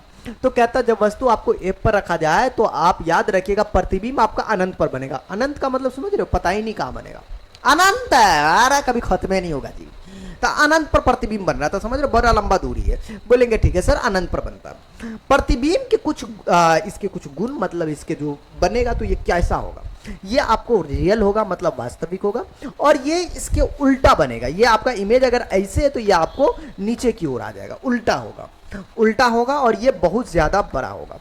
ये तब होगा जब फोकस पर बनेगा। अगर आपसे पूछा जाए एक वस्तु है जिसको मैंने मुख्य फोकस पे रख दिया है, तो बताइए प्रतिबिंब कहां बनेगा, तो डायरेक्टली बोलिएगा अनंत पे बनेगा, इन्फिनिटी पे बनेगा, ठीक है, बन गया ये आपका सॉल्यूशन हो गया, बोलेंगे ठीक है सर। चलिए आगे हम बात कर लेंगे दोस्तों कि जब वस्तु को वक्रता केंद्र पर और फोकस के बीच रखा जाए, देखो ये हमारा क्या है, बोलेंगे गुरुजी ये आपका वक्रता त्रिज्या, वक्रता केंद्र है, ये फोकस है, इसके बीच हम इस वस्तु को डाल दिया जाए तो प्रतिबिंब तो उल्टा बनेगा, इमेजेस, ठीक, और ये वक्रता त्रिज्या से काफी दूर बनता है। जैसे देखिएगा हमारे पास कि भाई वस्तु ए बी पे, भाई थोड़ा छोटा हो जाए, हाँ इसके बीच हो, तो आपको जो यहां पर जो ए बी है, एफ और सी के बीच रखी है, तो प्रतिबिंब A dash B dash C और इंफिनिटी के बीच होगा। देखो ये हमारा क्या है, सी है, और आगे देखिएगा तो इधर तो इंफिनिटी होगा, उसके बीच में बनता है वक्रता त्रिज्या, वक्रता केंद्र से जो है आपको इस तरीके से इतना दूर बनता, मतलब इंफिनिटी का मतलब अनंत के बीच, ठीक है, अनंत और वक्रता केंद्र के बीच बनता। प्रतिबिंब के कुछ गुण है, ये वास्तविक होगा, उल्टा होगा और वस्तु से बड़ा होगा, जितना बड़ा वस्तु है उससे ये बड़ा दिख रहा है, इमेजेस में भी और आपको यहां पर भी, ठीक है। तो ये चीजें था, आपको और भी कुछ एग्जांपल है, तकरीबन 6 होगा, और कितना होगा, 6 एग्जांपल आपको यहां पर दिया है। कहते हैं जब वस्तु को वक्रता केंद्र पर रखते हैं, पहले तो फोकस पे रखे थे, बोलेंगे ठीक है, अब वस्तु को हम वक्रता केंद्र पर डाल देते हैं दोस्तों, बोलेंगे सर अगर वक्रता केंद्र पर आपने रख दिया, ये सी पॉइंट पे किसी वस्तु को डाल दिया जी, तो याद रखना वस्तु जो है अगर वक्रता केंद्र पे हो तो वो ए बी के ठीक वक्रता केंद्र सी पर होगा, लेकिन ये उल्टा होता है, पहली बात, ठीक है ना, प्रतिबिंब ए डैश बी डैश होगा, उसी स्थान सी पर ही बनता है, क्या बनता है, सी पर, ये रियल होगा लेकिन आपको उल्टा होगा और वस्तु के आकार के बराबर होगा, है ना। ये प्रतिबिंब था दोस्तों, बोलेंगे ठीक है सर, तो ये प्रतिबिंब था, तो इसका इमेजेस क्या बना नीचे, सोच रहे होंगे कि ये क्या है, ये आपको भाई ये तो ये है ना कि यहाँ से किरण जाएगा वस्तु, यहाँ तो किरण ऐसे जाएगा, ये रिफ्लेक्ट होगा, है ना, ये चीजें हुआ, यहाँ से भी तो ये भी आपको जो है क्या होगा, यहाँ से एक और चीज, मतलब किरण आपको जाएगा, वापस से एक किरण आपको यहाँ से निकलेगा जो आपको ये रिफ्लेक्ट हो रहा है, नहीं, तो ये चीज है, ये आपको परावर्तन हो गया जी, तो यहाँ पर आपको जो है ये 4था नंबर हुआ, ठीक है। आइए मुद्दा यहाँ पर ये है कि आपसे क्वेश्चन किस तरीके से पूछ सकता है। पांचवा नंबर अगर देखिएगा तो ये कहता है कि जब वस्तु को वक्रता केंद्र और अनंत के बीच रखा जाए, ये वक्रता केंद्र जरूर है, ये आगे तो आपका इन्फिनिटी होगा, पता नहीं कहाँ है, तो इसके बीच अगर हम किसी वस्तु को रखते तब कहाँ बनेगा, याद रखिएगा तब जो है वक्रता केंद्र और आपको जो है फोकस के बीच ही बनता है, ठीक है। जैसे देखिए ए बी वक्रता केंद्र है, सी और इन्फिनिटी के बीच बनता है, देख लो ये हमारा सी है, ओ भाई इन्फिनिटी, गलत बात जी, सी और इन्फिनिटी से कैसे बन जाएगा, एक मिनट थोड़ा सब्र कर लो, हाँ नहीं, सही है, देखिए जब वस्तु वक्रता केंद्र और अनंत के बीच हो, मतलब आपको सी से दूर हो, तब वस्तु ए बी जो है वक्रता केंद्र से दूर है, मतलब इसके बीच है, और प्रतिबिंब सी और एफ के बीच बनता है, ये वही बात बोल रहा था, एफ के बीच बनता है, वही ना, सी यहाँ है और मुख्य फोकस आपका ये, इसके बीच में आपको बनता है, लेकिन आपको उल्टा बनेगा और छोटा होगा, वास्तविक होगा, उल्टा होगा और वस्तु से आपको छोटा होगा। ये इसका था दोस्तों पांचवा कंडीशन, ठीक है। छठे कंडीशन पे आपको कह देगा कि जब वस्तु जो है डायरेक्टली इन्फिनिटी पे बनता हो दोस्तों, किस पे, इन्फिनिटी पर, तब क्या होगा, तब आपको कुछ एग्जाम्पल है जैसे चंद्रमा, सूर्य इत्यादि, इनसे आने वाली किरण आपको समांतर होती है, क्या होती है दोस्तों, आपको जो है समांतर होती है। बोलेंगे जी सर ये बात हमको पता है कि इससे आने वाली किरण आपको समानांतर होती है। जब ये समांतर किरणें अवतल दर्पण पे पड़ती है तो परावर्तित होकर फोकस एफ पर आपको मिलती है और प्रतिबिंब A dash B dash focus F पर आपको बनती है। इसका मतलब अगर कोई वस्तु जो है आपको इन्फिनिटी पर है माय डियर, इन्फिनिटी पर हो, मतलब अनंत पर हो, पता ना हो, तो वो आपको जो है मुख्य फोकस एफ पर आपको प्रतिबिंब बनता, बल्कि उल्टा भी होता, ठीक है ना, अनंत से आती किरणें, है ना। कोई सूरज मामा यहाँ पर होगा, मान लो कि यहाँ पर हमारा सूरज मामा है, यहाँ से जो है कोई किरणियाँ आ रही है, तू है मेरी किरण आई, यहाँ से टकराई, ये मुख्य फोकस से आपको निकलेगा, यहाँ से निकलेगा तो मुख्य फोकस यहाँ पर आपको जो है प्रतिबिंब बनता है। ये तब होता है जब कोई किरण जो है आपको किसी सूरज या फिर कहीं से आपको आती हो, ठीक है, अनंत से आती हो, तो प्रतिबिंब आपको वास्तविक होगा, उल्टा होगा, बहुत छोटा बनेगा, ठीक है। तो ये 6 गुण था, 6 गुण जरूर याद रखिएगा माय दोस्तों। मैं आपको एक चार्ट के रूप में ये 6 गुण दे रहा हूं, इसे आपको चार्ट जाना, मतलब इसे चट कर जाना, ठीक है, हाँ बिल्कुल। जैसे देखिए कहता है कि वस्तु की स्थिति अगर वही पीछे वाली बात, छवों को ध्रुव पर हो तो प्रतिबिंब की स्थिति ध्रुव पर ही होगा, और प्रकृति जो होगी आभासी होगा, ये आपको सीधा या उल्टा होगा, मतलब आपको सीधा होगा, बराबर हो जाएगा।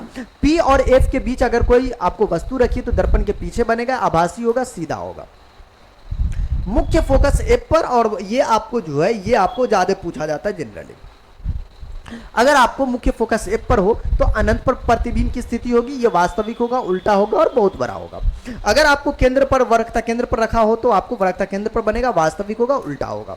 अगर आपको अनंत पर होगा तो प्रतिबिंब आपको जो है मतलब आपको जो है फोकस पे बनेगा, वास्तविक होगा और ये उल्टा होगा। तो ये जो स्थिति है दोस्तों, ये स्थिति आपको याद रखनी है और इस चार्ट को जो है थोड़ा चट कर जाना, थोड़ा अपने ध्यान से स्क्रीनशॉट ले लेनी है, ठीक है। चलिए आगे हम बात करेंगे उत्तल दर्पण द्वारा बना प्रतिबिंब दोस्तों।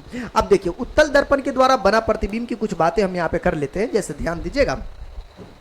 तो कहता है दोस्तों कि उत्तल दर्पण का उपयोग जो है, जैसे हमने स्कूटर हुआ, मोटर कार हुआ, बस इत्यादि में हम लोग उत्तल दर्पण का उपयोग साइड मिरर के रूप में करते हैं। अवतल दर्पण को तो देख लिए थे, लेकिन उत्तल दर्पण देखना बाकी था।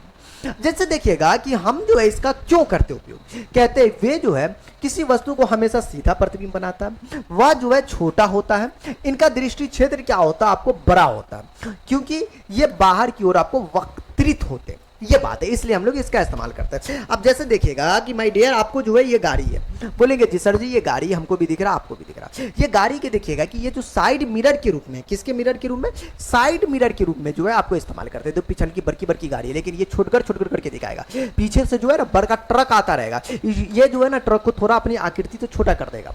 हाँ उत्तल दर्पण है, वर्चुअल इमेज बनाता है, तो ये चीज है, आकृति से छोटा कर देगा ताकि बड़ा सा ट्रक को जो है ना छोटका वाला शीशा में भी दिखाई दे, ताकि एक्सीडेंट ना हो, इसलिए इस्तेमाल करते हैं इसका। हाँ सच्ची बात है, देख रहे हो ये जो पापा की परी, नहीं पापा का पारा लग रहा है जी, जो भी हो, ये जो इतना स्पीड जो चला रहा है और इसको जो है कहीं पे क्रॉसिंग करना हो, ओवरटेक करना हो, तो ये क्या करेगा, ये शीशा में पहले देखेगा, नहीं देख लेता कोई ठीक नहीं, पीछे वाला उड़ा देते, चल देते, कहानी खत्म है ना। हाँ जी, तो ये चीज है, तो टाइट है इसका फिक्स हो जाएगा। तो ये बातें आपको होती है, और तो इस्तेमाल क्यों करते हैं कि इसका वक्रित जो है आपको ज्यादा आपको बड़ा होता है, इसकी वजह से हम लोग जो है क्या करते हैं, इसका जो है इस्तेमाल करते हैं।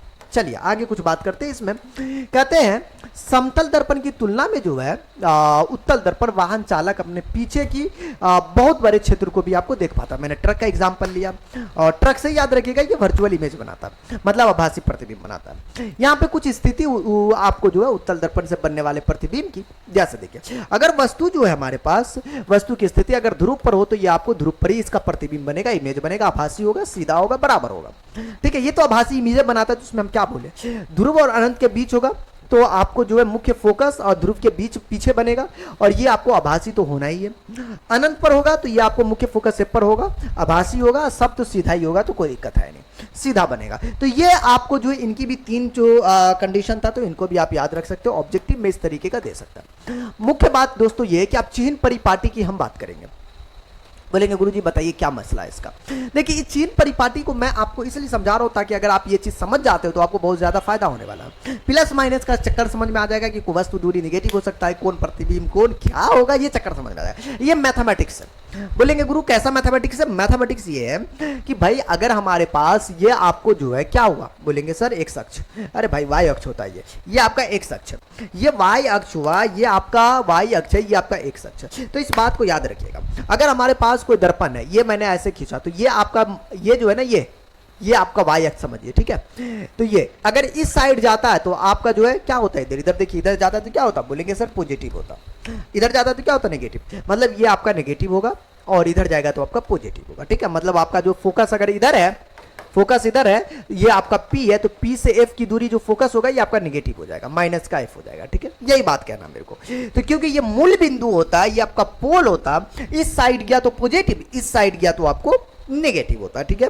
हाँ जी, तो ऋणात्मक का मतलब वही माइनस वाला होता है, ठीक। तो ये चीज, ये सेम मैथमेटिक्स है। अगर मैथमेटिक्स तुमको पता है तो समझ में आना चाहिए। ऊपर जाते तो धनात्मक, नीचे जाते तो ऋणात्मक। सेम मैथमेटिक्स का ये आपको है चिन्ह परिपाटी। अब चिन्ह परिपाटी को देख लिया जी, साइन मैग्निफिकेशन को हमने देख लिया। अब बात करते हैं इसमें आगे कि अच्छा यहाँ पर कुछ और बात कर रहा है। चिन्ह परिपाटी के अनुसार ये ऑब्जेक्टिव में याद रखिएगा, बड़ा प्यारा चीज है कि अवतल दर्पण की जो वक्रता त्रिज्या और फोकस दूरी जो होती है हमेशा ऋणात्मक होती है, अवतल दर्पण की, उत्तल नहीं, अवतल दर्पण की। बोलेंगे ठीक है सर। उसके बाद कहता दोस्तों कि उत्तल दर्पण की जो वक्रता त्रिज्या है वो आपको जो है फोकस दूरी हमेशा आपको पॉजिटिव होगा, मतलब आपको धनात्मक होगा।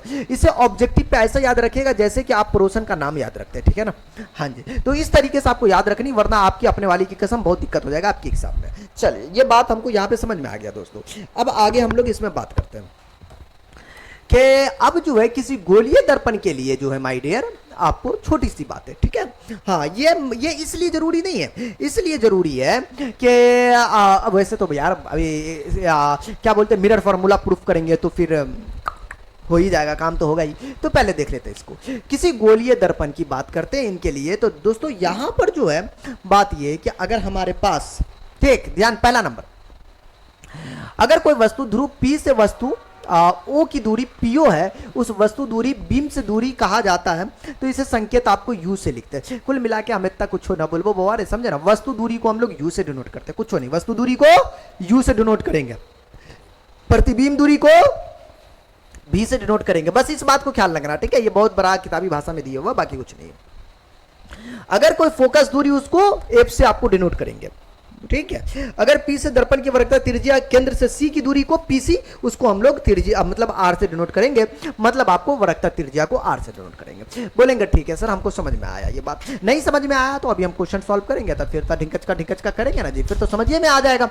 अभी हम क्वेश्चन को जो है इसके सॉल्व करेंगे। तो चलिए दोस्तों, क्वेश्चन को सॉल्व करने से पहले मैं एक बात बता दूं कि भाई आपको जो है इस दर्पण सूत्र की मैं बात करूंगा। बोलेंगे गुरुजी इस दर्पण सूत्र चीज क्या है? भाई ये दर्पण सूत्र इतना इंपॉर्टेंट है कि एग्जाम में भाई आपको 5 अंक में पूछा जाए, सॉरी फिजिक्स से तो 6 अंक में पूछा जाता है। हाँ, तो पहले हम इस दर्पण सूत्र को मतलब जो है प्रूफ करते हैं, 1/b + 1/u बराबर 1/f। चलो इसे स्टार्ट करते हैं। चलिए फाइनली अब मिरर फॉर्मूला को मैंने लिख दिया है कि एक उत्तल दर्पण से जो है सिद्ध करे कि 1/b + 1/u बराबर 1/f सिद्ध करे, ठीक है। उत्तल दर्पण यार एग्जाम में 2 चीजें आपको दे सकता है, या तो अवतल दर्पण दे सकता है या हो सकता है उत्तल दर्पण दे दे, कोई भी दे दे। फिलहाल अभी हम उत्तल दर्पण से इसको सिद्ध कर रहे हैं। चलिए जो भी दे दे, फिलहाल अभी हम इसको क्या कर रहे हैं दोस्तों, उत्तल दर्पण से आपको सिद्ध कर रहे हैं। इसका यू मतलब है कि हमें जो है एक प्यारा सा जो है इमेज हमको बनानी पड़ेगी। बोलेंगे जी गुरुजी बना दीजिए, आइए और इस इमेज को जो है मैं क्या कर लूँ, ये वाला ले लेता हूँ, ठीक है। ओके सर जी, क्योंकि हमें यहाँ पर जो है एक ये बनानी पड़ेगी, मतलब उसको क्या कहते हैं जी, मतलब ये, ठीक है सर। आइए, और अब यहाँ पर से जो है मैं इसको कैसे ऐसे करके लूँ, जा ये तो मसला हो जाएगा। हाँ ये चीज़ है डियर, मैं यहाँ पर एक इनके लिए इमेज ड्रॉ करता हूँ। बोलेंगे सर कैसे किया जाए, ऐसे। ओके सर, तकरीबन तकरीबन तकरीबन कुछ इस तरीके से मैंने ड्रॉ कर दिया। बोलेंगे ठीक है सर, आपने तो ड्रॉ कर दिया, अब बस मेरी बारी है। जी हाँ, अब आपकी बारी है। इसमें जो हमने एक मुख्य अक्ष खींचा। देखिए मैं चाहता तो पहले भी इमेज बना सकता था, लेकिन मैं सोच रहा हूँ कि मैं इस बात को समझाऊँ, ठीक है ना, इस बात को, इमेज बनता कैसे, क्योंकि ये चीज़ें ज़रूरी होता है, ठीक है ना। तो ये चीज़ें मैं समझाऊंगा तो आपको समझ में बेहतरीन आएगा। मैं इसे शुरू कर नीचे लिख देता हूँ, ठीक है। मैं पहले फिगर आपको समझाने की कोशिश करूंगा ताकि बेहतरीन रहे। मैं इसमें एक आपको ये मुख्य अक्ष ले लिया, ठीक है। बोलेंगे ठीक है सर, ये आपको जो है मुख्य अक्ष हमने लिया, ठीक है। ओके जी, बात ये है कि दोस्तों यहाँ पर से जो है इस मुख्य अक्ष में जो है नाम दिया मैंने इसका, कुछ भी नाम एक तरीके का दे दो जी। पहले तो देख लो भाई, एक जो है ना, हम ये दे देता हूँ, ठीक है। ये आपको जो है एक वस्तु है, जब मान लीजिए कोई भी वस्तु है, ठीक है ना, कोई वस्तु हमारे पास है। इस वस्तु का नामकरण मैं कर देता हूँ। ये आपका जो है ए, ये आपका बी है। कुछ भी एक ऐसा आप जो है ना नामकरण इसको दे दीजिएगा, ठीक है। इसमें कोई जबरदस्ती नहीं है कि आपको किसको क्या दे रहे हो। और मैं यहाँ पर से जो हूँ, तो इससे भाई एक रेखा यहाँ टकराएगी, और अच्छा उत्तल दर्पण ना, तो ये वापस भी चली जाएगी। उत्तल दर्पण है तो वापस चली जाएगी, टकराने के बाद वापस जाती है। अब पिछवाड़ा ये छोड़ते हुए जाएगी। मैंने पहले बताया था जी, मैंने पहले ये चीज़ बताया था कि ये पीछे जो है ना आपको छोड़ते हुए जाएगी, ठीक है। ओके जी, ये चीज़ें। और दोस्तों इसके साथ एक और ये आपको बनाएगी ना जी, इनके साथ ये जो है, इनके साथ आपको डायरेक्ट जो है वर्क तक, यार इनकी जो डिस्टेंस को जो है थोड़ी सी आपको जो है उठा के रखते तो और अच्छा लगता। हाँ ये चीज़ें होता ना तो थोड़ा सा कोई इशू नहीं, चलिए हटाइए। ये चीज़ें मैं सोच रहा था, असल में ज़्यादा बेहतर होता, ठीक है, कोई नहीं। हाँ तो ये चीज़ें हैं। अब मैं यहाँ पर एक बात और कहता हूँ कि इसके साथ एक और इमेजेस, मतलब आपको जो ये छोड़ा ना, तो अब ए बी का जो है एक ये देगा। बोलेंगे सर क्या देगा, मतलब आपको जो है ए बी है तो मतलब आपको जो है कोई ना कोई तो आपको कुछ और देगा ही, मतलब इनके साथ आपको ये बनेगा। यही बात बोल रहा था। ये ज़्यादा से ये हो गया, इनको जो है ना थोड़ा उठा रहा था तो थोड़ा सा मज़ेदार होता, बस और कोई ख़ास बात नहीं है, ठीक है। मैं ऐसा दूंगा तो आपको अच्छा नहीं लगेगा। हाँ बिल्कुल यार, कैसे अच्छा लगेगा, अच्छा नहीं लगेगा यहाँ पे। मैं इसका कलर चेंज करके दे सकता हूँ, फिर आपको बेहतरीन से बनेगा। मान लो ये हमारे पास जो है ना इसका इमेजेस बनेगा। बोलेंगे ठीक है सर, तो ये इमेजेस जो है सीधा था तो ये उल्टा है। अगर इसका नाम आप ऊपर से आप स्टार्ट करते हो, जैसे आप, वैसे कोई ज़रूरी नहीं है, नामकरण तो अपनी चीज़ें होती है, वो कोई ज़रूरी नहीं है। मान लो ये आपका ए है तो ये आपका बी हो जाएगा, ठीक। तो इसको जो है आप बी डैश और इसको जो है ए डैश लिख सकते हो। मैं इस पॉइंट की बात किया हूँ। और ये जो है ना इनके साथ जो आपका ये बनेगा ना, ये आपका तो फोकस एफ है, ये तो मुख्य फोकस एफ कहलाएगा जी, ये आपका एफ हुआ, ठीक है। और ये तो आपका सी होगा, वरकता त्रिज्या, ठीक है। बोलेंगे ठीक है, और यहाँ लम डाल दे, लम डाल देंगे तो काम हो जाएगा जी। हाँ लम डाल दो जी, अपने मर्जी से मान के अपने से लम डाल दिया जी, ताकि यहाँ से जो है ना लम हमने एक डाल दिया जी। लम तो डालना होगा ना, इनके साथ है तो लम डाल दिया जाए मैंने एक तरीके का, ठीक है। इसका भी नाम कुछ दे दे, तो इसका नाम दे दो एम, तो इसका नाम हो गया जी एन। ओके जी, कुल मिला के सबका नाम, अच्छा इसका नाम नहीं देंगे, पोल है तो पी इसका नाम दे दिया जी। तो दोस्तों मैंने ये पूरा काम यहाँ पर आपको यहाँ पर कर दिया जी। बोलेंगे सर आगे, आगे क्या यार, इतना काम करने के बाद अब जो है इसके ट्रायंगल की बात कर लेंगे, और इससे ज़्यादा मैं इसमें क्या बोलूँगा, ठीक है। ये आपको जाने वाली किरण है। चलिए दोस्तों मैं इसमें जो हूँ एक बात, अच्छा पहले ये लिख दो यार, हाँ चित्र दे, अच्छा लगेगा, अच्छा भी लगेगा। देखो पहली बात, चित्र में हमने एक उत्तल दर्पण लिया। बोलेंगे जी सर जी, उत्तल दर्पण लिया, ठीक है, दर्पण लिया। मैंने चित्र में क्या किया कि एक उत्तल दर्पण लिया जिसका प्रधान अक्ष आपका पीसी है, ए बी आपकी वस्तु है, इसका जो प्रतिबिंब है, मतलब इस ए बी का जिसका प्रतिबिंब जो बन रहा है बी डैश ए डैश है। ये बात कम से कम इतना जरूर लिख दो यार, ठीक है, जिसका, और जितना चाहो उतना लिख सकते हो, जिसका प्रधान अक्ष जो है, प्रधान अक्ष दोस्तों जिसका प्रधान अक्ष आपका ए बी है, ठीक है, प्रधान अक्ष क्या है ए बी, तो दोस्तों सॉरी पीसी है, ओके। तथा मैं यहां से एक बात और कह सकता हूं कि ए बी जो है वस्तु, ए बी मैं नीचे लिख दूं दोस्तों, ठीक है लिख देता हूं, ए बी वस्तु है जिसका प्रतिबिंब आपको क्या है बी डैश ए डैश है, ओके। इतना कम से कम आप लोग जरूर लिख दिया कीजिए, ठीक है। जितना इतना लिख दीजिएगा, कम से कम बिहार बोर्ड है, कम से कम बित्ता देखकर तो नंबर देता है, तो दे ही देगा यार इसको देखकर भी, ठीक है। इतना जरूर लिख दीजिएगा। अब इसके जो है मुख्य टॉपिक पे हम काम करते हैं। जैसे कि ये हमारे पास ए बी एक सी है त्रिभुज, ठीक है, एक B dash A dash C है। मेरे पास दो त्रिभुज है। बोलेंगे सर फिर क्या कीजिएगा? अरे कुछ नहीं यार, कॉमन चीज है। मैंने चला त्रिभुज ए बी सी तथा ए बी सी ऐसे लिया हूं, तो B dash A dash C ले लीजिए। सेम लीजिएगा तो आपको फायदा होगा, नहीं भी लीजिएगा फिर भी फायदा है जी, ठीक है।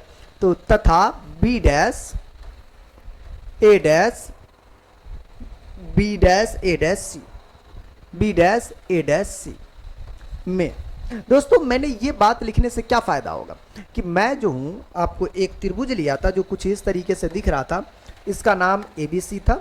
एक त्रिभुज और था जो कुछ इस तरीके से आपको दिख रहा था, जिसका नाम B डैश था, A डैश था और ये आपका C था। दो त्रिभुज है, देख लीजिए दो त्रिभुज है। ये बड़का त्रिभुज है, ये छोटका त्रिभुज है। इन दोनों त्रिभुज को अगर मैं समरूप दिखा दूं तो मेरा काम आसान हो जाएगा। समरूप दिखाना है सिर्फ, कम से कम समरूप। ये एंगल B और इसका ये एंगल है 90 डिग्री परपेंडिकुलर इसके लिए। तो मैं यहां पर कह सकता हूं ट्रायंगल ABC बराबर ऑफ ट्रायंगल ए डैश, मतलब B dash A dash C समकोण है। यह बात मैं यहां पर बोल सकता हूं, ठीक है। पहली बात ये हो गया जी, ये आपको समकोण है जी सर। आगे चलिए, ये एंगल से आपको बराबर हो सकता है? बोलेंगे जी हम ना ना ना ना ना ना ना ना ना ना ना ना ना, दोनों का अगर सेम एंगल हो जाए तो हो जाएगा। ये सी ये भी सी, सेम एंगल की वजह से, उभयनिष्ठ की वजह से बराबर हो सकता है। दोस्तों इसका एंगल सी ये हुआ और B dash A dash C इसका एंगल ये हुआ, दोनों का आपका सी एंगल है, तो ये दोनों जो है आपका बराबर होगा। बोलेंगे जी सर बहुत बढ़िया जी। तो मैं यहां पर बोल सकता हूं कि एंगल ए बी नहीं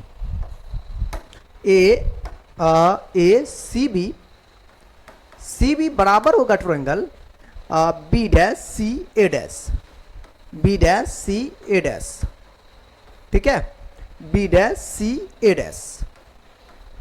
ओके जी, ये चीज है, ये आपको उभयनिष्ठ होगा। ओके जी, चलिए ये है दोस्तों, ये आपका मैंने कर दिया जी, आपका ये उभयनिष्ठ हो गया। कम से कम दो दिखा दिया, इसलिए मैं कह सकता हूं कि ऊपर जो त्रिभुज ABC लिखे थे वो त्रिभुज समरूप हो जाएगा त्रिभुज त्रिभुज B dash A dash C के। ये बातें हो गया जी कि दो भुजा इसकी बराबर, दो कोण बराबर हो गया, तो त्रिभुज क्या है आपका समरूप है। अगर मैं इसका ए बी लेता हूं तो इसका आपको बी डैश ए डैश के बराबर होगा, यही ना। या फिर डायरेक्टली भी आप याद रख सकते हो, फिगर आप नहीं बनाते हो किसी कारणवश, या फिर नहीं समझ में आता फिगर, या फिगर छोड़ देते हो, तो डायरेक्टली भी आप लिख सकते हो। इसका मैंने ए बी लिखा तो इसका भी इस जो भी शुरू में होगा, जो भी ये अगर ए सी लिखते तो इसको हम बी सी देखते, ये ए बी है तो इसका बी डैश ए डैश आपको नीचे आएगा। ये बात को याद रखनी है, बराबर होगा रेशियोज के। अगर मैंने इनका BC लिखा तो इसका A डैश C के बराबर होगा, BC लिखा तो A डैश C के बराबर होगा। बोलेंगे जी सर बड़ी अच्छी बात है जी, इसे इक्वेशन का 1 नाम दे देंगे, है ना। मैंने इसका AB लिखा तो ये B डैश A डैश नीचे आया। मैंने इसका जो है BC लिखा, ये BC लिखा तो ये A डैश C इसके बट्टा में बराबर, रेशियोज के बराबर होता है यार, नॉर्मल चीज है ये नॉर्मल चीज है। बोलेगा ठीक है सर ये हो गया जी। अब मैं इसके जो है ना आप दूसरे त्रिभुज में आप चलने की विचार है। हम चलते हैं त्रिभुज छोटकिनमा में, M ये था नाम N, MNF और B dash A dash F, MNF। हम चलते हैं त्रिभुज, पुनः त्रिभुज MNF तथा B dash A dash F में। यहां पर भी दोनों को आपको दिखा देना। देखो बी एम, कहां गया यार, यहां है ना जी, M N F B dash A dash F, ठीक है जी। एम एन एफ था, एम एन एफ था, B dash A dash F. पहली बात, ये 90 डिग्री की वजह से बराबर होगा, ये एक उभयनिष्ठ, दोनों में एफ सेम है, इसकी वजह से बराबर हो जाएगा। मतलब ट्रायंगल एम एन एफ बराबर है triangle B dash A dash F के, ये हमारा समकोण की वजह से बराबर हुआ। ये चीजें हैं दोस्तों। इसके बाद जो है triangle M F N, triangle M F N बराबर of triangle B dash F A dash, triangle B dash F A dash. ये चीज है, ये आपको उभयनिष्ठ की वजह से बराबर हुआ। ठीक है, बात तो समझ में आ गई। इसका जो है त्रिभुज एम एन एफ बराबर समरूप हो जाएगा दोस्तों। मैं समरूप कह सकता हूं त्रिभुज B dash A dash F को। ये समरूप क्यों हुआ? क्योंकि दो कोण इसका जो है बराबर हो चुका है, जिसकी वजह से मैं इसका एम एन लिखूंगा तो इसका बी डैश ए डैश लिखूंगा। बोलेंगे जी sir, B dash A dash लिखूंगा। अगर इसका मैं एन एफ लिखता हूं तो इसका ए डैश एफ लिखेंगे। ठीक है, एन एफ लिखा तो उसका ए डैश एफ लिखेंगे। फिगर से लेना चाहो तो एम एन लिए तो इसका B dash A dash, N F लिए तो इसका ए डैश एफ, इसका इसके रेशियो में। बस ये इक्वेशन का दो मत मानो। हम एक चीज जानते हैं, यहां पे एम एन को पहले चेंज कर लेते हैं। ये जो एम एन है देखिएगा, ये ए बी के जस्ट बराबर है। दोनों का लाइन खींचे तो एम एन बराबर ए बी आप कह सकते हो, कोई दिक्कत नहीं है, डायरेक्टली बराबर है। एम एन बराबर का ए बी जो है आपको बराबर है जी। तो मैं यहां पर से एक बात कह सकता हूं कि जो एम एन है वो B dash A dash, M N के जगह पे A B B dash A dash के बराबर होगा एन एफ के बट्टा में ए डैश एफ। इससे मैं इक्वेशन का दो नाम दूंगा। ठीक, मैंने समीकरण एक को देखा कि ये ए बी बट्टा बी ए डैश है, ये भी ए बी बट्टा बी ए डैश है। मैं ये वैल्यू जो है ए बी बट्टा बी ए डैश का समीकरण एक में डाल दिया, या फिर समीकरण एक और दो से आ गया, जिससे कि दोनों बराबर हो जाएगा। समीकरण एक और दो से क्या देखा मैंने? एक और दो से दोस्तों मैंने एक और दो से देखा कि दोनों जो है ना ए बी बट्टा एन एफ का बी ए डैश का ही वैल्यू है। मतलब बी सी बट्टा ए डैश सी, बी सी के बट्टा में ए डैश सी आप बराबर कह सकते हो एन एफ के बट्टा में ए डैश एफ, एन एफ के बट्टा में ए डैश एफ। बोलेंगे जी सर ये तो कॉमन चीज था, ये नॉर्मल है, ये तो आपको बराबर होगा ही, कोई दिक्कत है नहीं। ठीक, हाँ यही चीज है। अब देखो मैं चाहूं तो इसे इक्वेशन नया नाम भी दे सकता हूं, लेकिन नहीं भी देंगे तो कोई दिक्कत है नहीं। हाँ यार ये तो बात सही है। अच्छा मैं पहले बीसी और एसी सबकी बात मैं लिख लेता हूं ताकि मुझे हाँ ज्यादा बेहतर लगेगा।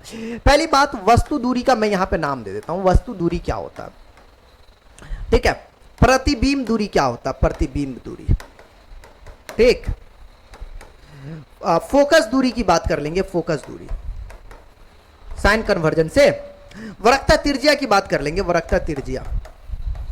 तब बीसी ए डैश सी एन एफ और ए डैश एफ की भी बात करेंगे। देखो वस्तु दूरी हमारे पास फिगर से पता चलेगा। फिगर क्या कहता है? वस्तु दूरी फिगर कहता है कि भाई साहब आपको वस्तु है कहां? ये बी पे है, पी से बी की दूरी वस्तु है। देखो ना ये एक्स एक्सिस है, ये क्या एक्स एक्सिस। इस पोल से इधर गया तो टोटल पॉजिटिव और इधर गया तो टोटल नेगेटिव। मतलब पीबी आपका क्या हो जाएगा? नेगेटिव हो जाएगा, है ना। यही बात मैं यहां पर लिखूंगा कि हमारा जो पीबी है नेगेटिव हो जाएगा, पीबी मतलब बराबर का माइनस यू। ठीक है, अब प्रतिबिंब दूरी की बात कर लेंगे तो प्रतिबिंब दूरी क्या है? प्रतिबिंब यहां ए डैश है, मतलब पी से ए डैश ये पॉजिटिव हो जाएगा, पी ए डैश मतलब आपको भी पी ए डैश। प्रतिबिंब दूरी को पी ए डैश लिखेंगे, पॉजिटिव है मतलब प्लस का आपको हो गया बी। फोकस दूरी तो आपका ये प्लस का एफ होगा, इसमें कोई दिक्कत नहीं, पी एफ। इसको आप प्लस का एफ बोलोगे। ठीक है, हो गया जी। अब बात कर लेंगे वक्रता त्रिज्या। वक्रता त्रिज्या तो आपका पीसी होगा, तो पीसी कहाँ है? पी से सी इधर सब पॉजिटिव होता है, तो ये फोकस दूरी भी इधर से था ना, उत्तल दर्पण का फोकस दूरी वक्रता त्रिज्या सब आपको पॉजिटिव होता है। तो वक्रता त्रिज्या आपका पीसी जो है ये भी आपका पॉजिटिव होगा, मतलब प्लस का आर हो जाएगा। यहां तक आपको समझ में आ गया होगा। बोलेंगे जी सर ये तो कॉमन चीज था तो क्यों नहीं समझ में आएगा, ये तो बस बच्चा वाला बात था। ठीक है, अब मैं यहां पर से इस बीसी की बात कर लेंगे कि बीसी क्या होगा। बीसी के लिए मैं कुछ लिख लेता हूं पॉइंट, ताकि मैं बीसी का वैल्यू रख सकूं। बीसी को क्या लिख सकता हूं, बोलेंगे गुरुजी बीसी को कुछ लिखना है, बीसी को, हाँ बीसी को लिखना है दोस्त। बोलेंगे सर बीसी है कहां, देखो ये बीसी है, बी सी पूरा मतलब पूरा, ये बीसी टोटल हो गया। मतलब यहां से देखा जाए ये टोटल बीसी है, तो इस बीपी को जो है आप इस पीसी से जोड़ सकते हो, मतलब बीपी प्लस का आप पीसी कर सकते हो। मतलब आप आसानी से जो है बीपी प्लस का आप इसे पीसी लिख सकते हो। पहली बात ये हो गया जी। अब यहां पर मेरे पास क्या बचा, ए डैश सी बचा। ए डैश सी अब क्या है, उसको क्या लिख सकते हैं। चलिए दोस्तों ए डैश सी की ओर फिगर में चलते हैं। फिगर हमारा देखिए कहां है, बोलेंगे सर ये ए डैश सी है। ठीक, पोल से देखिए ए डैश सी यहां है, बोलेंगे ठीक है। बोलेंगे सर जी ए डैश सी को जो है आप ए डैश सी को जो है पीसी माइनस का पी ए डैश लिख सकते हैं। सर आज तक मुझे यही बात समझ में नहीं आया कि आपके पास जो है ससुर के नाती ए डैश सी आपके पास है, तो कैसे आप ये बात लिख सकते हो। अरे एक बात बता यार, मैं इसको एक भाषा में बोलता हूं। देखो यहां से यहां पी ए डैश है, ठीक है, ए डैश सी यहां पर है। अगर पी ए डैश को ए डैश सी को जोड़ेंगे तो टोटल पूरा पीसी, मतलब कुल मिला के आप यहां से जो है पीसी का जोड़ आप ये लिख सकते हो। ए डैश सी को अकेला कर लोगे तो पीसी बराबर का आप पी ए डैश लिख सकते हो। अगर ये लॉजिक मेरी समझ में आ गया तो मैं डायरेक्टली ए डैश सी की जगह पे पीसी माइनस का पी ए डैश लिख सकता हूं। बोलेंगे सर यही लॉजिक हमको समझ में नहीं आया जी। ओके जी, ठीक है, अगर ये लॉजिक समझ में आ गया तो कोई दिक्कत नहीं होगी। भाग कहां रहा था, ए डैश सी का वैल्यू पीसी माइनस का पी ए डैश, ठीक है, पीसी माइनस का पी ए डैश। आइए मैं यहां पे लिख सकता हूं पीसी माइनस का पी ए डैश। चलिए ये तो हो गया ये। अब देखो एनएफ, एनएफ की जगह पे क्या लिख सकते हो, एनएफ क्या है, फिगर में चलेंगे। एनएफ कहां है, एनएफ, एनएफ बोलेंगे सर ये तो पूरा एनएफ है, एन से लेकर एफ। एनएफ को जो है कुछ देर के लिए आप पीएफ कह सकते हो, क्योंकि मान लो एन जो है ना पी के बड़ी नजदीक है, तो थोड़ा देर के लिए आप एनएफ को जो है पीएफ को बराबर कह दो। क्या करो कि दोनों आपस में बराबर है, एनएफ बराबर पीएफ, ये लगभग बराबर है, पूरा नहीं है लेकिन लगभग जरूर बराबर है, क्योंकि हम जो है वक्रता ये जो लिए हैं परपेंडिकुलर वो एक्चुअली बड़ी नजदीक है उनसे। इसके बाद क्या था, इसके बाद क्या था, इसके बाद बचा हमारे पास ए डैश एफ। इस इक्वेशन का 3 नाम दीजिए ना, ए dash F. A dash F की जगह पे कुछ वैल्यू डालनी पड़ेगी हमको। बोलेंगे चलिए सर ए डैश एफ कहाँ, ये ए डैश एफ है। ए डैश एफ को जो है ये टोटल बड़का पी एफ है, तो पी एफ में से पी ए डैश को घटा सकते हो। बोलेंगे ठीक है जी, पी एफ माइनस का P A dash, A dash F बराबर का जो है पी एफ माइनस का जो है पी ए डैश। चलिए समीकरण 3 में वैल्यू पुट करते हैं ये सब। समीकरण 3 में अब बन गया, समीकरण 3 में जो है ठीक, तो समीकरण 3 में या 3 से 3 में सबकी जगह पे वैल्यू डाल देंगे। 3 हमारा जो था BC बट्टा ए डैश सी था, तो BC की जगह पे BP प्लस का जो है PC बट्टा में ए डैश सी था, ए डैश सी का वैल्यू PC माइनस का पी ए डैश बराबर में NF के बट्टा में ए डैश एफ। NF के बट्टा में, तो NF क्या था, PF था, इसके बट्टा में जो है ए डैश एफ, मतलब PF माइनस का पी ए डैश। कुल मिला के दोस्तों BP का वैल्यू क्या है, अभी आपने BP किसको बोला, BP का मतलब हुआ U, माइनस का U। मैं इस BP की जगह पे आपको माइनस U लिख सकता हूं, प्लस का PC, PC का मतलब R, मतलब R का मतलब क्या चीज, वक्रता त्रिज्या। PC की जगह पे R, फिर PC है, वापस से PC की जगह पे मैं R लिख सकता हूं। यहां पे पी ए डैश है, पी ए डैश यहां पे क्या वो देख लेता हूं, पी ए डैश को भी कहते हैं, मैं यहां पर से जो है भी इसको लिख दूंगा बराबर में। पीएफ है, पीएफ को हम लोग एफ लिखेंगे,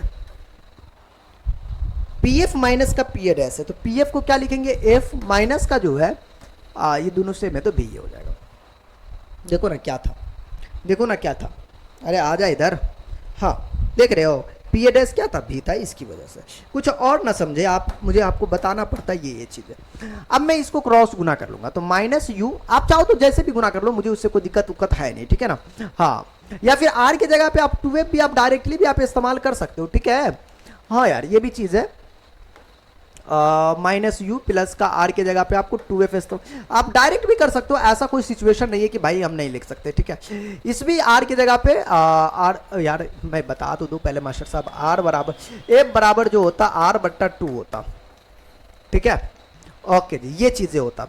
कोई बच्चा आर इकाई आर लिखेगा तो आर बराबर क्या लिख सकता है, 2f लिख सकता है। तो ये बात तो हम लिख सकते हैं ना जी, आर के जगह पे आपको 2f बोलेंगे, ठीक है जी, ये बात है। तो मैं यहाँ पर 2f लिख सकता हूँ, कोई मुश्किल है नहीं, ये बात मैं बोल रहा था। माइनस का भी, f माइनस का भी है। अब क्या करें, तो ये 2f को f से गुना कर दे, तो 2f माइनस का भी को मैंने f से गुना कर दिया, क्रॉस गुना, और f माइनस भी को जो है इधर माइनस u प्लस के 2f से गुना किया। इज्जत के साथ गुना करेंगे ताकि मेरी बेइज्जती ना हो। f को f से गुना किया तो 2f स्क्वायर, और f को v से गुना किया तो vf, f को u से गुना किया माइनस का fu, और f को 2f से गुना किया तो 2f स्क्वायर, माइनस v को u से गुना किया तो प्लस का vu, माइनस v को 2 से गुना किया तो माइनस का 2vf, ठीक है। ये चीजें मैंने यहां पर कर दिया जी, ठीक है सर।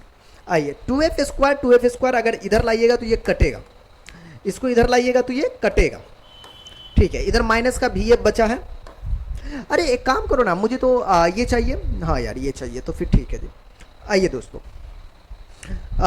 इधर 2vf है, हाँ, तो यहां पर माइनस vf है, माइनस 2vf को लेकर आया तो प्लस का 2vf, इधर क्या बचा हुआ है, vu बचा हुआ है, vu था, vu, और ये माइनस का fu, vu माइनस का fu।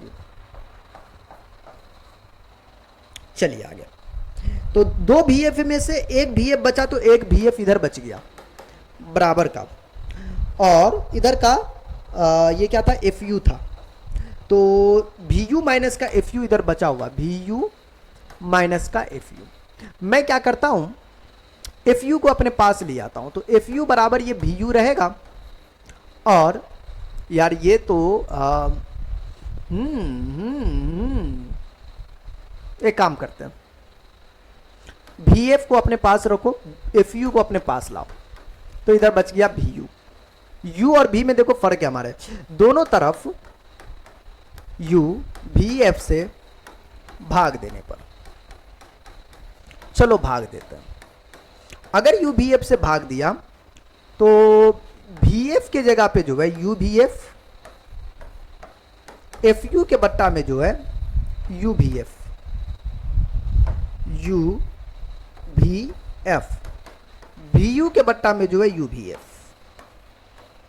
दोस्तों यहां से जो है आप इसको कट इन कर सकते हो, u से u गया, v से v गया, u से u गया, f से f गया, f से f गया, v से v गया, 1 बट्टा u इधर बचा, 1 बट्टा v इधर बचा, ऊपर कुछ नहीं तो 1 है, और इधर 1 बट्टा का f बचा।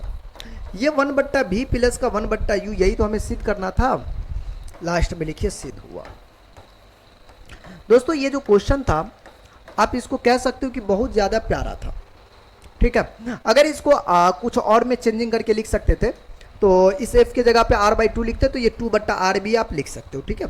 अगर आपसे कभी ऐसा बोल दे 1 बट्टा u प्लस का 1 बट्टा v, इस r f के जगह पे 2f पुट कर r/2 पुट करेंगे तो पलट जाएगा, तो आपको 2 बट्टा में r हो जाएगा, ऐसा भी आप इसी को लिख सकते हो, ठीक है। बराबर r/2 अगर पुट कर देते हो, तब नहीं पुट करते तो कोई दिक्कत नहीं है, ठीक है। ये सिचुएशन तब आया जब हमारे पास था मिरर फार्मूला। दोस्तों मिरर फार्मूला आसान है, अगर आप इसको लेंदी सब समझता है बच्चा लोग, लेकिन 4 बार 5 बार प्रैक्टिस करने के बाद आसान हो जाता है। अगर आपकी प्रैक्टिस अच्छी है तो फिर नॉर्मली आपको आसान लगेगा, ठीक है। तो ये चीज़ें था दोस्तों। चलिए अब मैं इसमें बात कर लेता हूँ, जैसे बड़ा प्यारा सा चीज़ है, इससे आगे दर्पण सूत्र तो हमने देख लिया जी, तो यहाँ से दर्पण सूत्र आपका प्रूफ हो गया था, ठीक है। अब मैं बात करता हूँ आवर्धन। दोस्तों आवर्धन इसका लास्ट होता है, आवर्धन क्या होता है, लास्ट होता है। तो आवर्धन होता क्या है, चीज क्या है ये, बोलेंगे सर चीज का तो पता नहीं, लेकिन आप समझा दीजिएगा तो हमें समझ में आ जाएगा। दोस्तों आवर्धन का अगर मैं रियलिटी बात करूं ना, तो ये ऐसी चीजें हैं कि जब हम दर्पण से जो है लेंस में किसी वस्तु को देखते हैं, क्या बोला, दर्पण या लेंस में किसी वस्तु, मेरे पास दर्पण यहाँ है, हम उमें ऐसे ताक झांक कर लिए मुआ देखे के लिए, ताक झांक किए तो उसका जो प्रतिबिंब कभी बड़ा बन सकता है, डिपेंड करता वो क्या चीज है, कभी छोटा बन सकता है, कभी उतनी ही ऊंचाई का बन सकता है, या फिर कभी कम ऊंचाई का भी बन सकता है। इसी को कहते हैं आवर्धन। एक भाषा में यह सिंपल डिफिनेशन, मतलब प्रतिबिंब की ऊंचाई और वस्तु की ऊंचाई का जो अनुपात होता है, जो अनुपात निकालते हैं उसे ही हम आवर्धन कहते हैं। वस्तु की ऊंचाई अगर h है, प्रतिबिंब की ऊंचाई h डैश है, तो आप जो है आवर्धन को m से डिनोट करते हैं। m बराबर प्रतिबिंब की ऊंचाई बट्टा में वस्तु की ऊंचाई लिख सकते हो, m बराबर h डैश बट्टा का h लिख सकते हो। इसको जो है आप, ऐसा नहीं है कि आप जो है इसको अलग चीजों में भी आप दफना सकते हो, मतलब दिखा सकते हो। यदि या लिखा हुआ है मतलब यहां पर जो है गोलीय दर्पण को ऐसे भी आप लिख सकते हो, ऐसा कोई नहीं, कभी देख के आप टेंशन में मत पड़ जाना। m बराबर माइनस बी बट्टा यू भी लिख सकते हो, ठीक है ना, ये चीज है। तो इसे ऐसे भी लिखा जा सकता है, b का मतलब प्रतिबिंब दूरी हो जाएगी, वैसा u का मतलब बाबू वस्तु दूरी भी हो जाएगी, ठीक है। आवर्त m के मान में ऋणात्मक चिन्ह का मतलब होता है कि प्रतिबिंब वस्तु की अपेक्षा आपको उल्टा है, ठीक है, और प्रतिबिंब वस्तु की अपेक्षा m का धनात्मक मान बताता है कि यह आपको क्या है, आभासी प्रतिबिंब इंगित करता है, ठीक है। या फिर आपको ये थोड़ा सा भारी वर्ड लग रहा है तो मेरे तो आप जो है इस वर्ड का प्रयोग कर सकते हैं। अगर वो वाला जो वर्ड है आपको भारी लगा होगा तो आप इसका प्रयोग कर सकते हैं। नकारात्मक या फिर धनात्मक आवर्धन का मतलब क्या होता है देसी में, अगर m अगर निगेटिव हो जाए तो प्रतिबिंब उल्टा और वास्तविक होगा, बस याद रखिएगा। m का मान अगर धनात्मक हो तो प्रतिबिंब आपको सीधा होगा और आभासी हो जाएगा। इसी के साथ जो आपका चैप्टर है दोस्तों, वो चैप्टर आपका समाप्त हो चुका है। इसका मतलब ये हुआ कि आज का जो वन शॉट था जिसमें हमने प्रकाश के परावर्तन की लंका लगा दी है मात्र एक क्लास में। दोस्तों क्लास हो सकता है कहीं आपको लंबा हो, लेकिन मैं आपको बता दूं अगर ये क्लास आपने वन शॉट अकेला आपने देख लिया तो आपको पूरा क्लियर समझ में आएगा। नोट्स कर सकते, नोट बना सकते हैं इसका। तो दोस्तों आज का क्लास कैसा लगा यार, कमेंट बॉक्स में तो जरूर जवाब दीजिएगा। और यार क्लास को खत्म करने से पहले आप जो है चैनल को सब्सक्राइब पहले कीजिएगा, और जो दोस्त होगा, आसपास होगा, जो पड़ोसन होगा, जो भी हो यार, मोहल्ले वाले, जैसा भी हो भाई, सब कुछ शेयर करो। जहां तक आपकी पहचान है वहां तक शेयर करो, जोर शोर से शेयर करो, एकदम दबा के लाइक दो, ठीक है। तो ये सब आप काम कर लो तो ठीक है। हाँ, और इससे आपको ये फायदा होगा यार, आपके लिए हमने मेहनत किया तो आप तो हमारे लिए इतना कर सकते हो। चलिए दोस्तों, तो आज की वीडियो में इतना ही, फिर मिलते हैं नेक्स्ट वीडियो में।